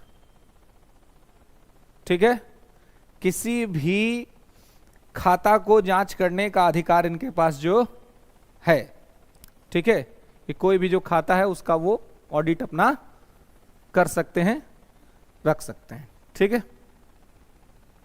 चलिए, तो आगे लिखेंगे कि लोक लेखा समिति, नेक्स्ट पॉइंट, कि लोक लेखा समिति के मार्गदर्शक, मित्र और सलाहकार के तौर पर काम करते हैं। ठीक है, सलाहकार के तौर पर काम करते हैं। ठीक है, क्लियर है कि सलाहकार के तौर पे कार्य करते हैं, है ना। तो public account committee, पाथफाउंडर,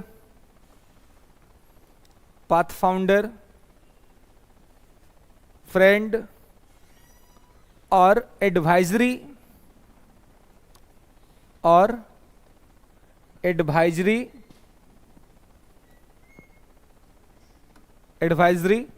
of the CAG. ठीक है, तो कैग के लिए ये सलाहकार का काम करते हैं, मित्र का काम करते हैं, मार्गदर्शक का काम करते हैं। ठीक है, समझ आ रहा है ना।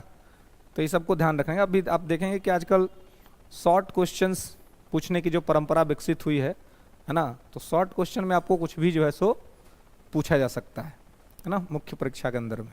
ठीक है, और सिविल सर्विस का सबसे इंपॉर्टेंट पार्ट है मेन एग्जाम, नॉट पीटी, है ना। पीटी क्या है? पीटी है कि आप नॉन सीरियस टाइप के कैंडिडेट को छांट दीजिए और सीरियस टाइप के कैंडिडेट को पीटी से मेंस में बुला लीजिए। बाकी पीटी का मार्क्स भी ऐड नहीं होता है ना। तो इसलिए मुख्य परीक्षा को ध्यान में रखते हुए आपको अपनी चीज़ों को ठीक तरीके से प्रिपेयर करना है। और इसीलिए मैं कोई भी चीज़ जब आपको पढ़ाता हूँ तो उसको मेंस के अप्रोच से और पीटी के अप्रोच से दोनों को साथ में लेकर चलता हूँ, ताकि प्री कम मेंस की तैयारी हो, है ना। ऐसा ना हो कि खाली एसएससी मॉडल पर पीटी पढ़ते चल जाइए। और मैं ये दावा करता हूँ कि केवल पीटी के हिसाब से जो पढ़ेगा उसका अब पीटी पास नहीं होगा। और 6वीं से जिस प्रकार से बीपीएससी का पैटर्न चल पड़ा है, अब बीपीएससी का पीटी भी वही पास करेगा जिसका मेंस अच्छा होगा। जैसे कि यूपीएससी के अंदर में होता है कि प्रिलिमिनरी भी वही पास कर पाता है जिसका मेंस का थिंकिंग प्रोसेस जो है वो पावरफुल होता है, मेंस को ठीक तरीके से करता है तो उसको पीटी में किसी तरह की कोई दिक्कत समस्या नहीं होती है ना। तो इसलिए इस अप्रोच को हमेशा ध्यान रखेंगे, और इसलिए जो है मैं आपको इस प्रोसेस पे लेके चलता हूं, और इस मामले में मैं किसी की सुनता नहीं हूं, चाहे कि कोई भी हो। इसे हमको बहुत बोला कि सर जल्दी कंप्लीट कर दीजिए, हम बोले कि जल्दी कंप्लीट बनाना है तो अपना दूसरा किसी को बुला लो और कंप्लीट करवा लो। अभिजीत दुबे से ही काम नहीं होगा। खाली पैसा कमाने के लिए अगर पढ़ाना हो तो बहुत जगह है। नैतिकता भी तो कोई चीज है। रात को सोते वक्त अपने काम से भी तो ईमानदारी चाहिए।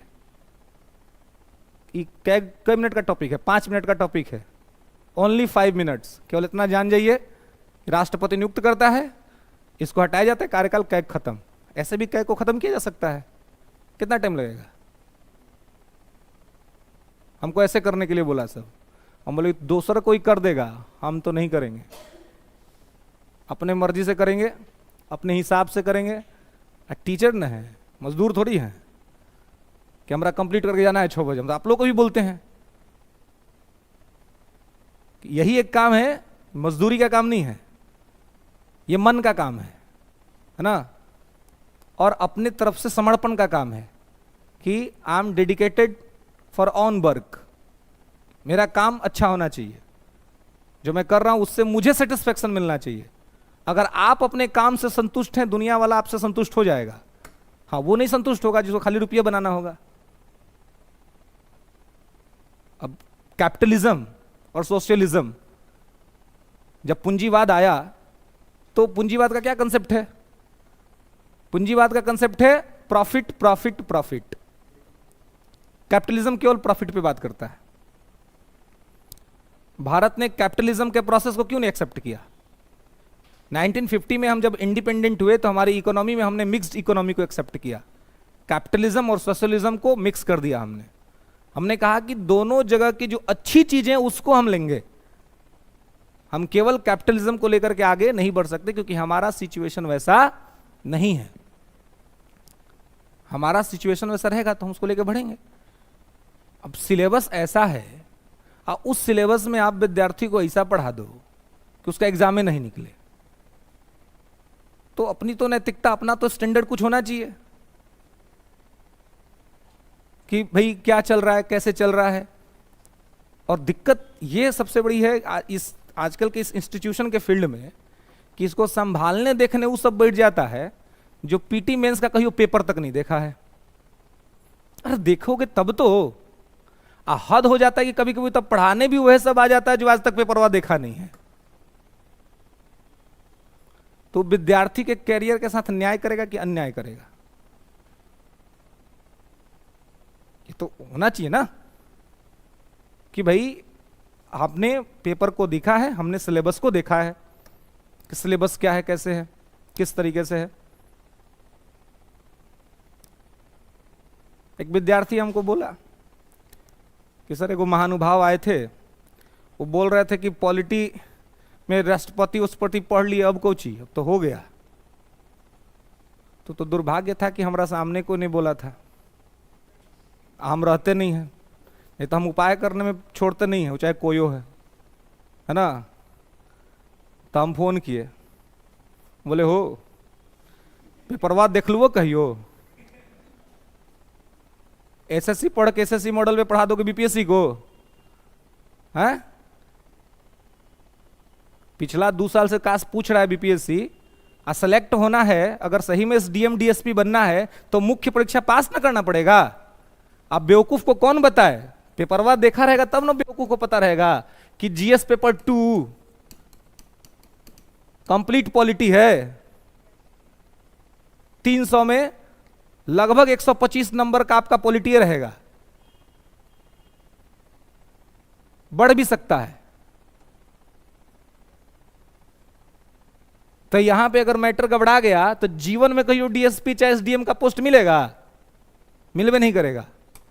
कहीं से अगर खींच खाच के सेलेक्ट हो भी गए तो सबसे नीचे का पद मिलेगा। उसके लिए मेरे हिसाब से उसके लिए कोई तैयारी नहीं कर रहा होगा। आप में से कोई है जो आरओ बनने के लिए कर रहा है तैयारी? रजिस्ट्रार बनने के लिए कोई आया है तैयारी करने? जानते भी नहीं होंगे आप लोग कि भी पद होता है, लेकिन होता तो है। अब तो बीपीएससी यहीं से एक्साइज इंस्पेक्टर भी भेजने लगी है, तो वो बनने के लिए कोई बीपीएससी का तैयारी करता है क्या? बीपीएससी या यूपीएससी आप सोचते हैं, मतलब क्लियर है कि या तो आपको एसडीएम बनना है या तो आपको डीवाईएसपी बनना है, बाकी बनने को जो बन जाए। मेन टारगेट तो यही होगा ना जी, कि या तो हमारे नाम के आगे एसडीएम लग जाए या हमारे नाम के आगे डीएसपी लग जाए। तो एसडीएम और डीएसपी उसी के नाम के आगे लगेगा जो मुख्य परीक्षा में एक्सीलेंट करेगा, जिसके आंसर तगड़े होंगे, जिसका विचार तगड़ा होगा। क्योंकि मुख्य परीक्षा में ही से तो आपको नंबर लेना है। इंटरव्यू तो वैसे भी आपका 120 नंबर का है, उसमें कितना ही नंबर आप ले लीजिएगा। खूब अगर अच्छा करिएगा, खूब बढ़िया करिएगा, तो 120 में 120 तो आपको देगा नहीं। खूब अच्छा करिएगा तो आपको 80 आएगा, 85 आएगा, 90 आएगा। इस 90 से क्या हो जाएगा? आपको पीटी का मार्क्स आपका मेंस में जुड़ेगा ही नहीं। तो आप क्या बनिएगा नहीं बनिएगा, ये कंप्लीटली डिफाइन करता है आपका मेंस का स्कोर, कि मुख्य परीक्षा में आपका, क्योंकि 300 का जीएस1, 300 का जीएस2, 300 का निबंध, 900 नंबर। इस 900 में 550 के अप्रॉक्स में जो पहुंच गया, उसको उसका पसंदीदा पोस्ट मिल जाएगा, जो वो चाहता है वो बन जाएगा। तो ये 500 कौन देगा? इंटरव्यू दे देगा। अब पीटी का तो नंबर भी ऐड नहीं होगा, तो कौन दे देगा? तब बेवकूफों को कौन समझाए? उसको तो पहले खुद जाके देना चाहिए पीटी, कम से कम एक बार, चाहे मेंस देना चाहिए, है ना। अब पेपर देखना चाहिए कि पेपर क्या पूछ रहा है। और 69 और 68 का पेपर थोड़ा उठाइए। अब पेपर का क्वेश्चन देखिए, क्वेश्चन का लेवल किस स्तर पे चला गया है। पॉलिटी अब नहीं पूछता कि मूल अधिकार क्या होता है, अब मूल अधिकार कहां पे है, वो पूछने का जमाना लद गया। उसमें अंदर जाके वो आर्टिकल निकालेगा, आर्टिकल की विवेचना पर सवाल पूछेगा। क्या अंतर है विधि के समक्ष समता और विधियों का समान संरक्षण, 5 ऑप्शंस रहेंगे, कूट रहेंगे। और अगर आपकी अंडरस्टैंडिंग नहीं है, आप नहीं कर पाएंगे। इवन सब जगह, हिस्ट्री में आजकल देख लीजिए, हिस्ट्री में स्टेटमेंट पूछता है, कोटेशन पूछता है कि किसने ये कहा था, और वो भी इतने डेप्थ में, इतने गहराई से जाके निकालता है कि अगर ठीक तरीके से आपकी स्टडी नहीं हुई है तो पेपर पास करना मुश्किल है। इकोनॉमी इस बार देखिए, 69 का इकोनॉमी कंप्लीट यूपीएससी मॉडल पे पूछा, जो इकोनॉमी के क्वेश्चंस थे। साइंस के पेपर्स आप देखिए, साइंस में अब साइंस पूछता है, क्या पूछता है? साइंस टेक पूछता है। अब पढ़ रहे हैं साइंस, पढ़ते रहिए। पीटीए में पूछ रहा है साइंस टेक। 68 का भी पेपर देखिए, आज 69 का भी पेपर देखिए, टेक पूछ रहा है। इसलिए बन नहीं रहा है सवाल विद्यार्थियों से, क्योंकि कोई पढ़ा ही नहीं रहा है। वैसे जो पूछ रहा है, जिस हिसाब से पूछ रहा है, वो देने की हो सकता है ना, कि बस देने के नाम पे कुछ भी दे जाओ। अब मजेदार बात यह है ना कि दिक्कत यह है कि यहां पे चल जाता है ये सब मेथड, हम लोग यहां चल जाता है आप लोगों की कमी की वजह से, क्योंकि आप लोगों को खुद में कुछ आता नहीं है। सबसे बड़ा दिक्कत, बुरा लगेगा लेकिन ट्रूथ है, आपके हित का बात है, ट्रूथ है। आपको कुछ आता नहीं है, आप घर से पढ़ के नहीं आते हैं, आपका खुद पीटी और मेंस पे रिसर्च नहीं है, इसलिए आपको पढ़ाने वाला आदमी कुछ भी पढ़ा के जाता है और आपको लगता है यार बम भोलेनाथ, हो गया काम। आपका हालत तब खराब होता है जब आप एग्जाम हॉल में, आपके सामने पेपर आता है, अरे यार पढ़ लो, वो तो कुछ भी ना किया। कहां से पूछेगा? आपने ना ट्रेंड एनालिसिस किया, ना आपने पैटर्न एनालिसिस किया, ना आपने प्रीवियस ईयर क्वेश्चंस के लेवल देखे, ना आपने सिलेबस को देखा, और ये 4 काम आपने किया नहीं। आप बस पढ़ते गए और जाकर के एग्जाम हॉल में बैठ गए। तो बैठ गए इसका मतलब कि आप 71वीं की तैयारी कर रहे हैं, 72वीं की, 73वीं की, 74वीं की तैयारी कर रहे हैं। वैसे ये सारी आते रहेंगी और जाते रहेंगी, और फिर दिन प्रतिदिन ये टफ होता जाएगा। अब तो ये 70वीं 71वीं से संभावना है कि सीसेट भी आ जाएगा, सिविल सर्विस एप्टीट्यूड टेस्ट, आज सीसेट जिस दिन आ गया, ये आप समझ लीजिए कि और कितना गंभीर मामला हो जाएगा इसमें। और अभी ही पीटी जो है आपका वो बहुत बड़ा फैक्टर है, 1/3 का निगेटिव मार्किंग है, और 1/3 के निगेटिव मार्किंग के साथ जो है वो आपको इस तरह की स्थिति है। तो 1/3 का निगेटिव मार्किंग, यूपीएससी में भी 1/3 निगेटिव मार्किंग है, लेकिन यूपीएससी का जो जीएस पेपर है वो 2 घंटे में 100 क्वेश्चन बनवाता है। अब बीपीएससी आपको 2 घंटे में 150 क्वेश्चन बनवाती है 1/3 निगेटिव मार्किंग के साथ। हार्ड कौन हुआ? बीपीएससी का पीटी। पहले था कि पहले आप आराम से पास कर रहे थे, निगेटिव मार्किंग नहीं था, 150 में 150 लगा दीजिए। लेकिन अब तो आपको लगाते वक्त भी तो सहमना है, सोच समझ के लगाना है कि कहीं ऐसा ना हो कि कुछ गलत लगा दे, कुछ गड़बड़ लगा दे। तो जो ट्रेंड चल रहा है, अगर एक्चुअल में सिलेक्ट होना है तो उस ट्रेंड को पकड़ना पड़ेगा, और ट्रेंड को पकड़ करके आपको ट्रेंड के अकॉर्डिंग चलना है। और अगर वो नहीं है तो फिर तो कोई बात नहीं है, फिर तो ईश्वर की कृपा है, लाइफ में जो होना होगा सो होगा ही। होई है सो ही जो राम रचि राखा, का करी तर्क बढ़ा वही शाखा, है ना। जो होना होगा वो तो होगा, उसमें क्या है ना। लेकिन इस तरीके से आपके द्वारा, स्वयं के द्वारा आपके कैरियर पे कोई ऐसा मिस्टेक नहीं होना चाहिए कि वो आपको ये हो, है ना। तो इसलिए बहुत इंपॉर्टेंट होता है कि हम जो कर रहे हैं, सबसे इंपॉर्टेंट है आपका टाइम, समय, क्योंकि समय बर्बाद ना हो। टाइम हमारा उसी चीज में जाए जो चीज हमारे लिए सही है और ये है जो हमारे लिए बेहतर है। अगर हमारे लिए बेहतर नहीं है तो हम क्यों अपना टाइम खराब करेंगे। हम उस टाइम को और बेहतर बनाने के लिए लाइफ में हम और क्या अच्छा कर सकते हैं, किस तरीके से हम चीजों को सही कर सकते हैं।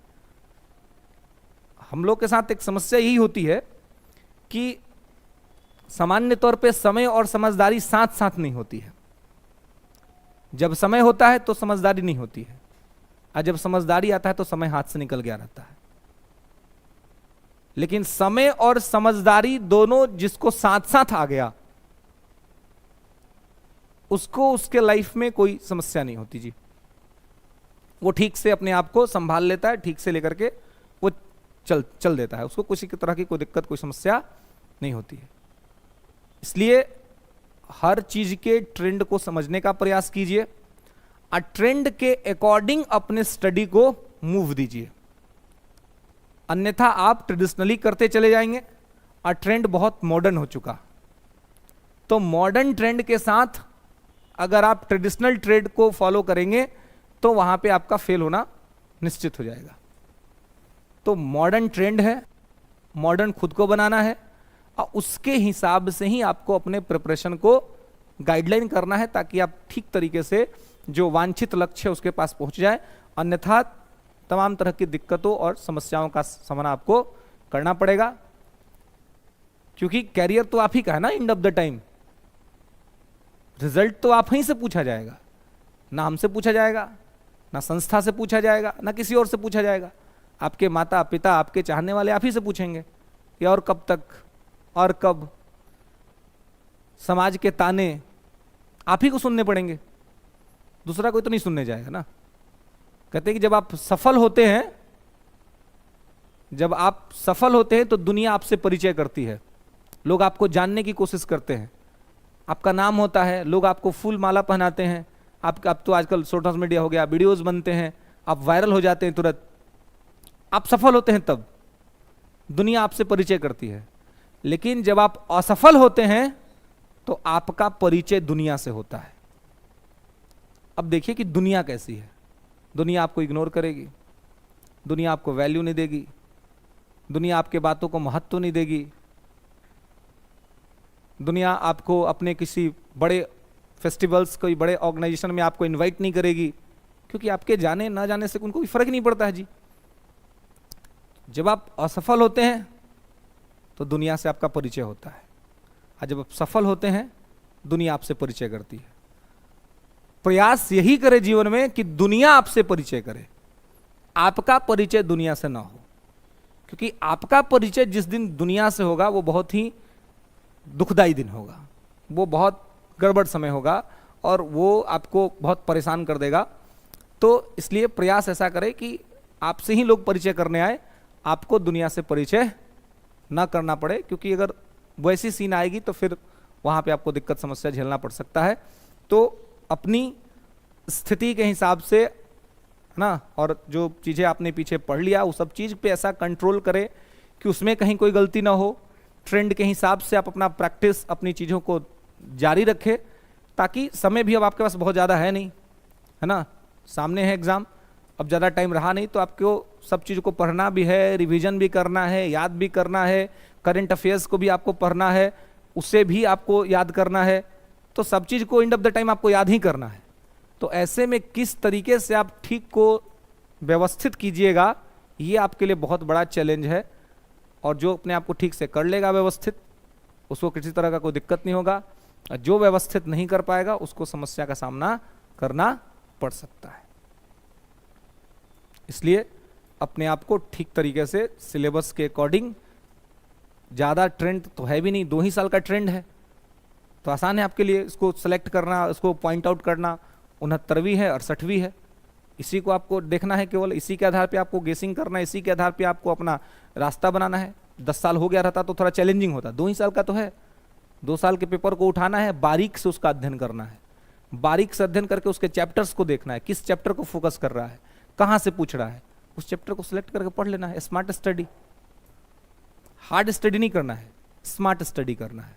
स्मार्ट स्टडी आप ट्रेंड को फॉलो करें, वो स्मार्ट स्टडी है।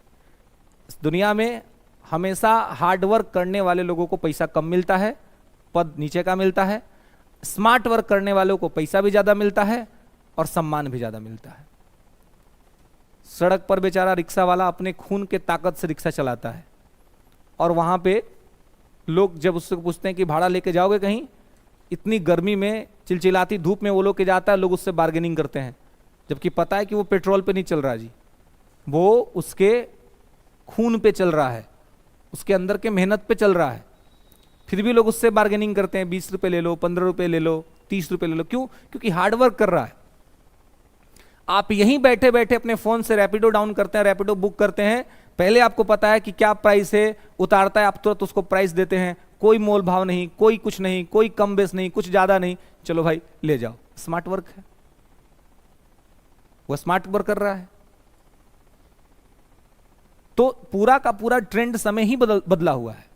तो ऐसे में अगर आपकी स्टडी भी ट्रेडिशनल रह जाएगी तो फिर वो आपको चैलेंज तो देगी, लेकिन अगर उसको आपने स्मार्ट बना दिया, अपने रिसर्च पावर्स के मेथड से आपने ठीक तरीके से रिसर्च करके उसको स्मार्ट बना दिया, तो फिर आपको आगे बढ़ने से कोई नहीं रोक सकता। तो ट्रेंड को समझ करके अपने आप को स्मार्ट बना करके चीजों को ठीक तरीके से हैंडल करेंगे तो कम पढ़ के सटीक पढ़ के आप सेलेक्ट हो जाएंगे। लेकिन अगर ट्रेंड को ठीक से फॉलो नहीं किया, चीजें नहीं की, तो फिर आपको दिक्कत और असुविधा का सामना करना पड़ सकता है ना। तो प्रयास करें कि ये चीज जो है सो करना ना पड़े। प्रोसीड। धनंजय पाठक, बहुत ही अच्छा बात बताए सर। तब बताए हैं तो इसको लागू ना करना है, इसको बताए हैं तो इसको लागू करना है। इसको नहीं कि सुन लिए, नोट्सवा जैसा नहीं होना चाहिए कि सुन लिए बंद कर दिए फिर खुलता हुआ कहियो, है ना। जो चीज बताए उसको आपको इंफोर्स करना है, अपने ऊपर लागू करना है। 8-10 घंटे की पढ़ाई तो करते ही होंगे लोग, आप लोग घर में रोज करते नहीं करते हैं कि बस यहीं के पढ़ाई पर निर्भर है। तो यहां से कुछ ना हो तो पहले बता देते हैं, है ना। मतलब अब 3 घंटा के इंस्टीट्यूट के पढ़ाई से अब क्या ही कर लीजिएगा, जब तक आप 10 घंटा घर में नहीं पढ़िएगा। घर में आपको पढ़ना पड़ेगा, तब ना आपको याद होगा चीज, तब ना आप क्वेश्चन लिखिएगा, प्रैक्टिस कीजिएगा, टेस्ट बनाइएगा, मॉक टेस्ट दीजिएगा घर के अंदर में, तो वो तो आप वहीं करिएगा। तो वहां तो आपको करना पड़ेगा ना, 8-10 घंटे की पढ़ाई तो आपको करनी पड़ेगी, तो वो 8-10 घंटा आपको करना पड़ेगा वहां पर। वो जब 8-10 घंटा वहां करिएगा, उसके बाद एक्सटर्नल यहाँ का 3 घंटा ऐड होगा, तब जाकर वो 11 घंटे में तब्दील होगा। तो इस तरीके से करिएगा तो आपको खुद ही लगेगा कि आप में ठीक ठाक बदलाव आ रहा है और आप अच्छा कर रहे हैं अपनी स्टडी के में। लेकिन आप ऐसा नहीं करिएगा तो आपको खुद ही कॉन्फिडेंस नहीं आएगा, क्योंकि आप स्वयं से कभी झूठ नहीं बोल सकते। आपको स्वयं में लगेगा कि आप अभी कमजोर है और आप एग्जाम निकालने की स्थिति में नहीं है। लेकिन आप जब मेहनत करने लगिएगा तो आपको स्वयं अंदर से आपका इंट्यूशन जो है, वो आपका आत्मबल आपको संकेत देगा कि आप ठीक जा रहे हैं और आप कर लीजिएगा, कोई दिक्कत नहीं होगा। तो वो उतना टाइम आपको प्रॉपरली देना पड़ेगा। टाइम दीजिएगा, मुश्किल नहीं है, आराम से कर लीजिएगा। टाइम नहीं दीजिएगा तो वो थोड़ा सा आपके लिए डिफिकल्टीज हो सकता है, दिक्कत बड़ा हो सकता है। प्रोसीड, क्या लिखे हैं? हाँ, पाथ फाउंडर है, ठीक है। चलिए, तो ये तो आपका था आर्टिकल 149। नेक्स्ट लिखेंगे आर्टिकल 150। लिखेंगे कि राष्ट्रपति के अनुसार संघ और राज्यों के, राष्ट्रपति के अनुसार संघ और राज्यों के खातों का विवरण, संघ और राज्यों के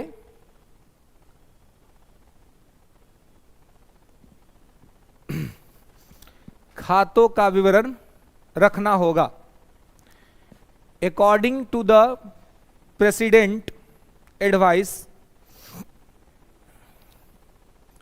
according to the president advice,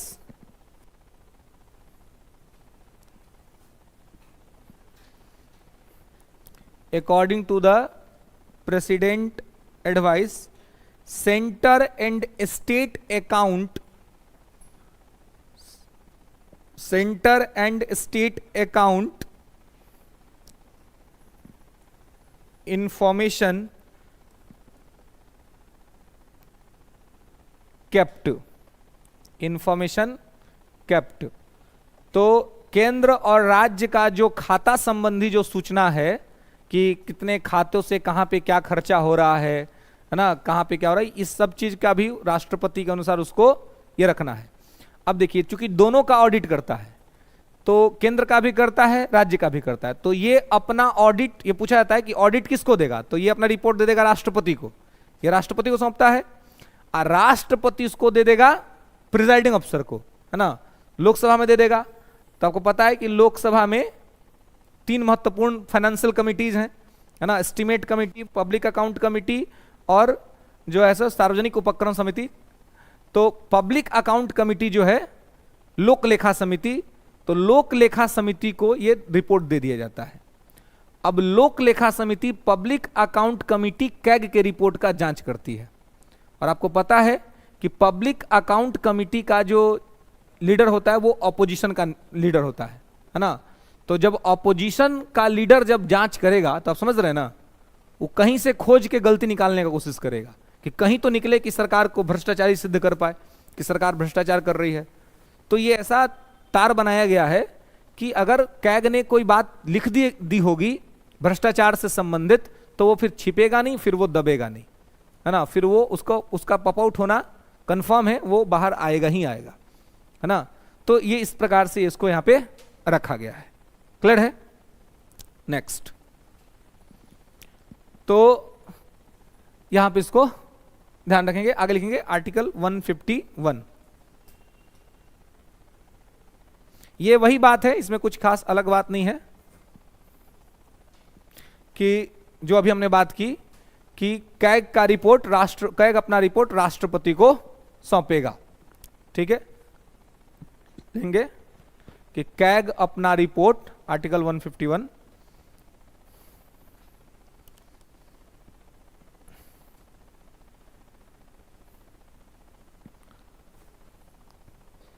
ठीक है, कैग अपना रिपोर्ट राष्ट्रपति को सौंपेगा या राष्ट्रपति को देगा। ठीक है, तो इसमें कोई खास बात उस वैसी है नहीं, है ना, जो हम लोग स्टार्टिंग से उधर से बात कर रहे थे वही यहाँ पे बेसिकली बात है।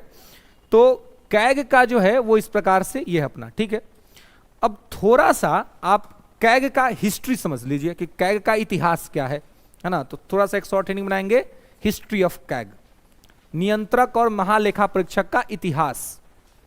ये तो कॉन्स्टिट्यूशनल बातें थी, जो आर्टिकल 148, 149, 150, 151 के अंदर में लिखा हुआ था, उससे पहले जो हम लोगों ने बातें किया।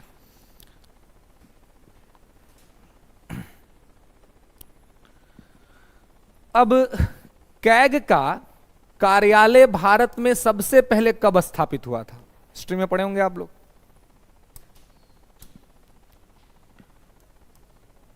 कैग का ऑफिस इंडिया में फर्स्टली कब आया था?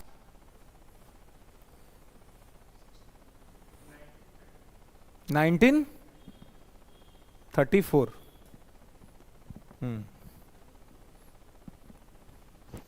कैग का पद भारत में पहली बार आया था 1858 में, 1858। ठीक है, जब ब्रिटिश के हम गुलाम थे तो सबसे पहले उन्होंने ही ये पोस्ट हमारे यहां क्रिएट किया था। 1858 में कैग का पद जो है वो भारत में आया था। ठीक है, और पहला कैग कौन नियुक्त हुआ था?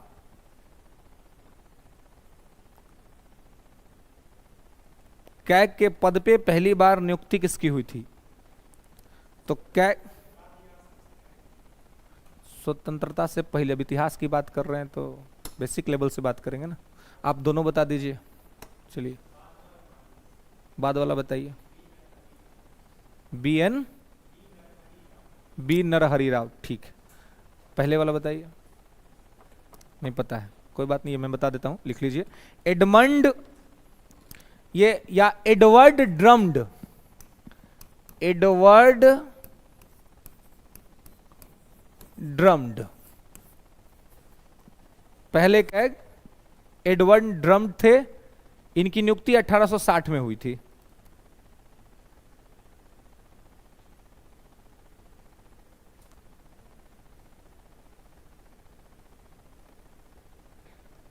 ठीक है, हाँ, एडवर्ड ड्रम्ड। हाँ, अब देखिए, तो ये जब पद आया था 1858 में तो सरकारी नियंत्रण में आया था, है ना, ये गवर्नमेंट के कंट्रोल में था। ठीक है, तो ये आपसे पूछा सकता है कि इसको कब सरकारी नियंत्रण से मुक्त कर दिया गया, इसको एक स्वायत्त ऑटोनॉमी स्टेटस दे दिया गया। तो 1919 के एक्ट से यह जो है सरकारी नियंत्रण से मुक्त हो गया, है ना। It's free from the government control under the article under the act of 1919। ठीक है, 1919 के एक्ट से यह सरकारी नियंत्रण से मुक्त हो गया।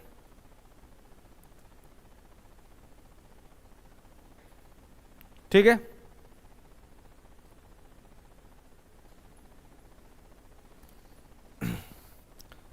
क्लियर है।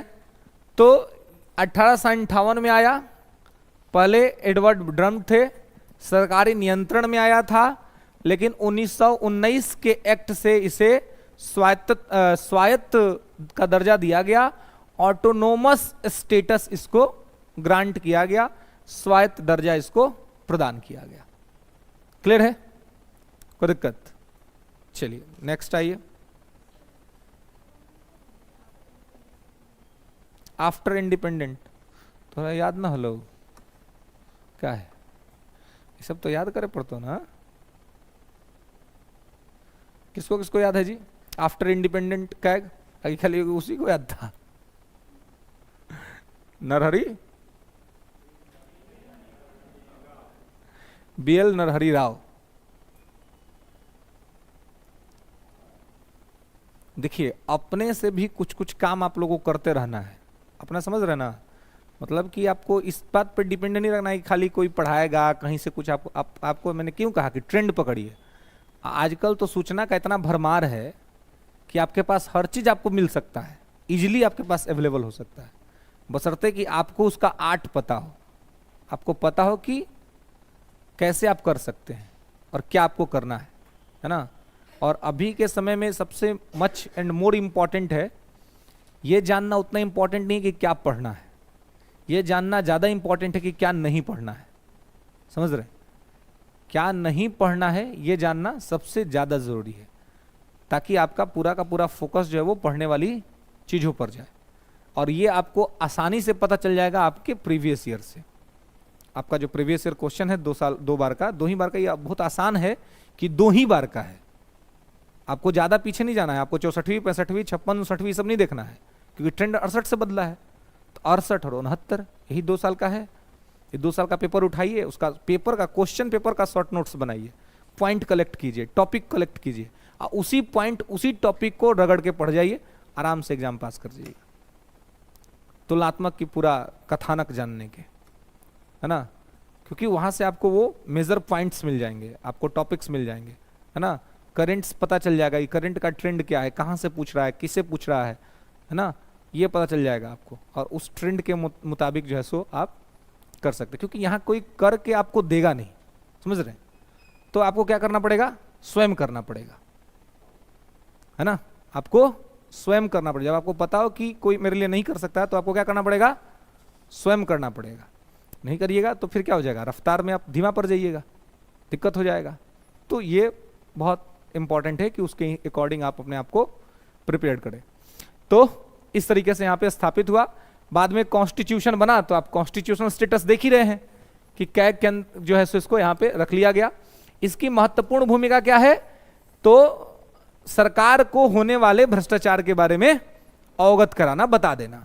ठीक है, जैसे कि मैं बहुत बार एग्जांपल देके आपको बताता हूं कि अब आप यहां पे जैसे कि पढ़ाई करने आए हैं, तो कैग की क्या भूमिका होगी। तो आप पढ़ाई करने आए हैं, तो पिताजी ने आपसे पूछा होगा ना कि भाई आप जा रहे हो पढ़ने के लिए पटना में, तो आपको एनुअल जो है या मंथली एक्सपेंडिचर आपका क्या आएगा, है ना। आपने उनको बता दिया कि मुझे महीने में 50,000 का जरूरत पड़ेगा। ठीक है, ये आपने स्टार्टिंग मंथली का मान लीजिए आपने दे दिया एक उनको शॉर्ट फॉर्म। ठीक है, उन्होंने आपको पैसा दे भी दिया, जाओ जी लो अपना जिंदगी, है ना। आप आ गए पटना के अंदर में, ठीक है, और आपने अपना पैसा ठीक ठाक तरीके से खर्चा किया और आप कर रहे हैं, आनंद में हैं। फिर कोई आपका मैसेज देता है पिताजी को कि भाई भेज तो दिए हैं, थोड़ा पता कराइए कि भाई गया है तो ठीक से पढ़ रहा है कि नहीं, पैसा का सही इस्तेमाल कर रहा है कि नहीं। ऐसा तो नहीं कि धोखा वोखा दे रहा है, कुछ गड़बड़ कर रहा है, गया है पढ़ने और उधर दूसरा मैटर कर रहा है। यहाँ सब दूसरा मैटर ना कर देता है जी, बहुत दिक्कत है। एगो देखिए, एगो तो पढ़ाई का प्रेशर बहुत, माने गड़बड़ हम लोग के लाइफ के साथ क्या होता है, जिस समय पे आपको अपना कैरियर बनाना होगा, उसी समय आपको कुछ और बनाने का मन करता है कि एक आदमी और भी हो अपने लाइफ में जो हमारे दुखों को समझे, है ना, जो हमको ये समझे। मैं अभी ऐसा आपको 2-3 महीने पहले की एक बात बता रहा हूँ। मैं बहुत ताजुब था कि एक बच्चा था, मैंने आपको बताया था कि एक बार मैं गया था एलन के अंदर में पेरेंट टीच मीट में ले चला, तो मैं ऐसे ही उसके साथ बैठा हुआ था, मस्ती कर रहा था बच्चे के साथ। तो वो ऐसे बोला कि जानते हैं, हमने क्या बात है, तो बोला हमको कभी कभी लगता है ना कि कोई होना चाहिए 8 क्लास का, क्लास 8 का विद्यार्थी है जी, क्लास 8 का विद्यार्थी है। वो बोलता है कि हमको लगता है ना कि भैया कि कोई होना चाहिए। हमने मतलब क्यों, बता क्या क्यों होना चाहिए। बोला आपको नहीं लगता है। हमने तो तू बता तो सही पहले कि क्यों होना चाहिए, कोई क्या रीजन क्या है। तो बोला जिससे मैं अपना सब कुछ बात कह सकूं। हमने पगला तुमको अब ये कौन सा ऐसा बात कहना है कि तुमको अपने लाइफ में कोई चाहिए भाई, तुम बताओ, हमसे बताओ। कहता है अब सब बात आपसे नहीं ना बता सकते हैं हम बोले यार ये क्या कर रहा है भाई, है ना। तो फिर हम उसका उपाय के लिए किए पहले बड़े, नहीं चल बताओ तो तुम्हारा दिमाग में क्या चल रहा है, नहीं तो अभी हम तुम्हारा कोई ना कोई उपाय कराएंगे, दिमाग में से निकलवाएंगे कि तुम्हारा क्या डाटा चल रहा है। भाई वो गड़बड़ काम कैले था। वो हमको लेके गया अपने रूम में कि चलिए हम आपको दिखाते हैं। उसका जो बेडशीट था, वो बेडशीट से पेंसिल से किसी का नाम लिख के भर ले था, पूरा बेडशीटे भर ले था। अब सोचिए क्लास 8 का विद्यार्थी है अब पूरा बेडशीट भर ले। हम ये बताना था तुमको जी। तो बोला कि अब दूसरा किसी तो बता नहीं सकते हैं, सोचिए आप वहीं से बता देते हैं हम बोले तो तुम कर क्या रहा है, हाँ? तो नहीं मतलब ऐसे ही कि मतलब पढ़ाई कर रहे हैं, क्या कर रहे हैं, मदर फादर को टाइम नहीं रहता है तो उनसे हमारी बातचीत नहीं हो पाती, तो कोई तो होना चाहिए ना कि जिससे हम अपना बातचीत कर सके, ये कर सके। तो देखिए अब वो तो क्लास 8 में है, उसके साथ इस तरह का कंडीशन है। तो अब सोचिए कि जो इंटर में है, ग्रेजुएशन में है, उसके साथ तो स्वाभाविक है कि ऐसी स्थितियां बनेंगी। इसी टाइम में क्या करना है, कैरियर भी बनाना है, सेम टाइम है। तो इसी में क्या होता है, बहुत से लोग थोड़ा सा डाइवर्ट हो जाते हैं, और डाइवर्ट हो जाने की वजह से कैरियर जो है थोड़ा सा गड़बड़ हो जाता है। तो बहुत इंपॉर्टेंट रहता है कि जो करियर बनाने वाला टाइम है वहां पर ठीक ठाक तरीके से करियर बन जाए। तो पैसा भेजे हैं पिताजी आपको लिमिट में कि भाई आप अपना काम कीजिए, उसी पैसा से अब आप क्या कर रहे हैं, कोई गड़बड़ काम कर रहे हैं। गड़बड़ काम कर रहे तो देखिए इकोनॉमी का एक रूल होता है। इकोनॉमी का क्या रूल होता है जी, कि जिसका पैसा होगा वह ना मालिक होगा जी। It's a simple rule of economy. आप पैसा खर्चा कर रहे हैं, आपका पैसा है तो आपकी संपत्ति है ना। आप आज जाकर के करोड़ों पैसा खर्चा कर दीजिए, करोड़ों का आप सर्विस ले लीजिए या फिर आप कोई वस्तु ले लीजिए तो आप उसके मालिक कहलाएंगे। तब पिताजी आपको पैसा भेजे तो असली मालिक कौन है, पिताजी। उस पैसा पर आप दूसरा कोई को घुमा रहे हैं तो उस वास्तविक वस्तु का उत्तराधिकारी कौन हुआ, पिताजी ना हुए हो, क्योंकि पैसा तो उन्हीं का ना है। तो पैसा किसी और का, अब मैटर किसी और का, ये तो गड़बड़ बात है। तो नैतिक जिम्मेवारी और इकोनॉमी का रूल भी कहता है कि ऐसा कुछ करना है तो बोले पिताजी से पूछ लीजिए कि आपका पैसा है, हमारा पास नहीं तो बोलिए हम ये काम करें कि नहीं करें। और उनका परमिशन है तो उनके ट्रस्टी के तौर पे कीजिए, नहीं है तो मत कीजिए। लेकिन इतना कहां से पूछता है। इकोनॉमी का रूल खाली मार्केट में दिखाता है, जीवन में नहीं दिखाता है ना। तो अब ये आ गया है और आप खर्चा कर रहे हैं, तो अब उनको लगेगा कि भाई सही जगह पे खर्चा हो रहा है कि नहीं, कैसे पता चले। वो अपने किसी विश्वस्त को आपके पास भेज देंगे 2-3 दिन के लिए, क्या बना करके, कैग बना करके कि भाई जाओ थोड़ा देख के आओ, बताओ कि वो क्या कर रहा है। अब वो आएंगे, वो हो सकता है कोई भी आपके भैया हो, आपके कोई भी रिलेटिव्स हो, कुछ भी हो सकते हैं, है ना, या आपके सगे संबंधी। अब वो आएंगे, आपके साथ रहेंगे। आप आइएगा क्लास व्लास, वो आदमी आपके साथ ही आ जाएंगे। आप आइएगा क्लास में क्लास करने, और बैठ जाएंगे बाहर वहां पर काउंटर पर। आप काउंटर वाले से पूछें कि हो यहाँ इंस्टीट्यूट का फीस कितना है, तो वो बता देंगे कुछ, आप बताए हैं कुछ। आप पिताजी को बतैले हैं कि हमारा 30,000 लगल है, यहाँ मालूम चला कि वो कह देगा वहां बैठल कि हम 15 ही में ले लिए थे। अब कह रहे भाई तो 15,000 का गैप मार दिया, वो तुरंत नोट कर लेगा 15,000 घोटाला एडमिशन फीस में। अब फिर आप निकलेगा, आपसे कुछ नहीं बोलेगा, एकदम हाथ मिलाएगा, बोले चलो चाय वो पीते हैं। आप सोचिए घर से आए हैं आदमी, वो कहेगा चाय के लिए, आप उसको कहिए कि गर्मी का दिन है लस्सी पी लीजिए भैया, आप लस्सी पी लीजिएगा। वो भ्रष्टाचार में ऐड हो गया कि इसको पैसा भेजे पढ़ने के लिए, तो बाप हमको एक दिन पिला रहा, अपने तो रोजे ना पी रहा होगा। तो लस्सियों वाला कि भाई बिलासी जीवन जी रहा है पटना में जाकर के, पानी नहीं पीता है, लस्सी पीता है, वो पिताजी वाला बिल में ऐड हो गया। उसके बाद आप घरे रहिएगा कहीं बिजी, अब मिल लेगा मकान मालिक से, बोलेगा हो रेंटवा कितना है आपका, आप घरे बिल बना के भेज लें कि 6,000 के फ्लैट में रह रहे हैं, वो कह देगा कि नहीं महाराज हम तो 3,000 लेते हैं। अब 3,000 लगा देगा इसमें भी कि 3,000 में रूमो रेंट में मार रहा है। बोलेगा बिजली बिल क्या है, तो बोलेगा 3,000 में बिजलियों बिल है, तो बोलेगा अरे वाह, तो बिजली बिल का अलग से ही 500 मांगता है, तो वो भ्रष्टाचार में चल गया। और रह रहा है आपके साथ ही, आपको बिल्कुल भी पता नहीं चलने देगा, और आपका सारा घोटाला वो अपना रिकॉर्ड कर रहा है, आपका डाटा तैयार कर रहा है, ठीक है।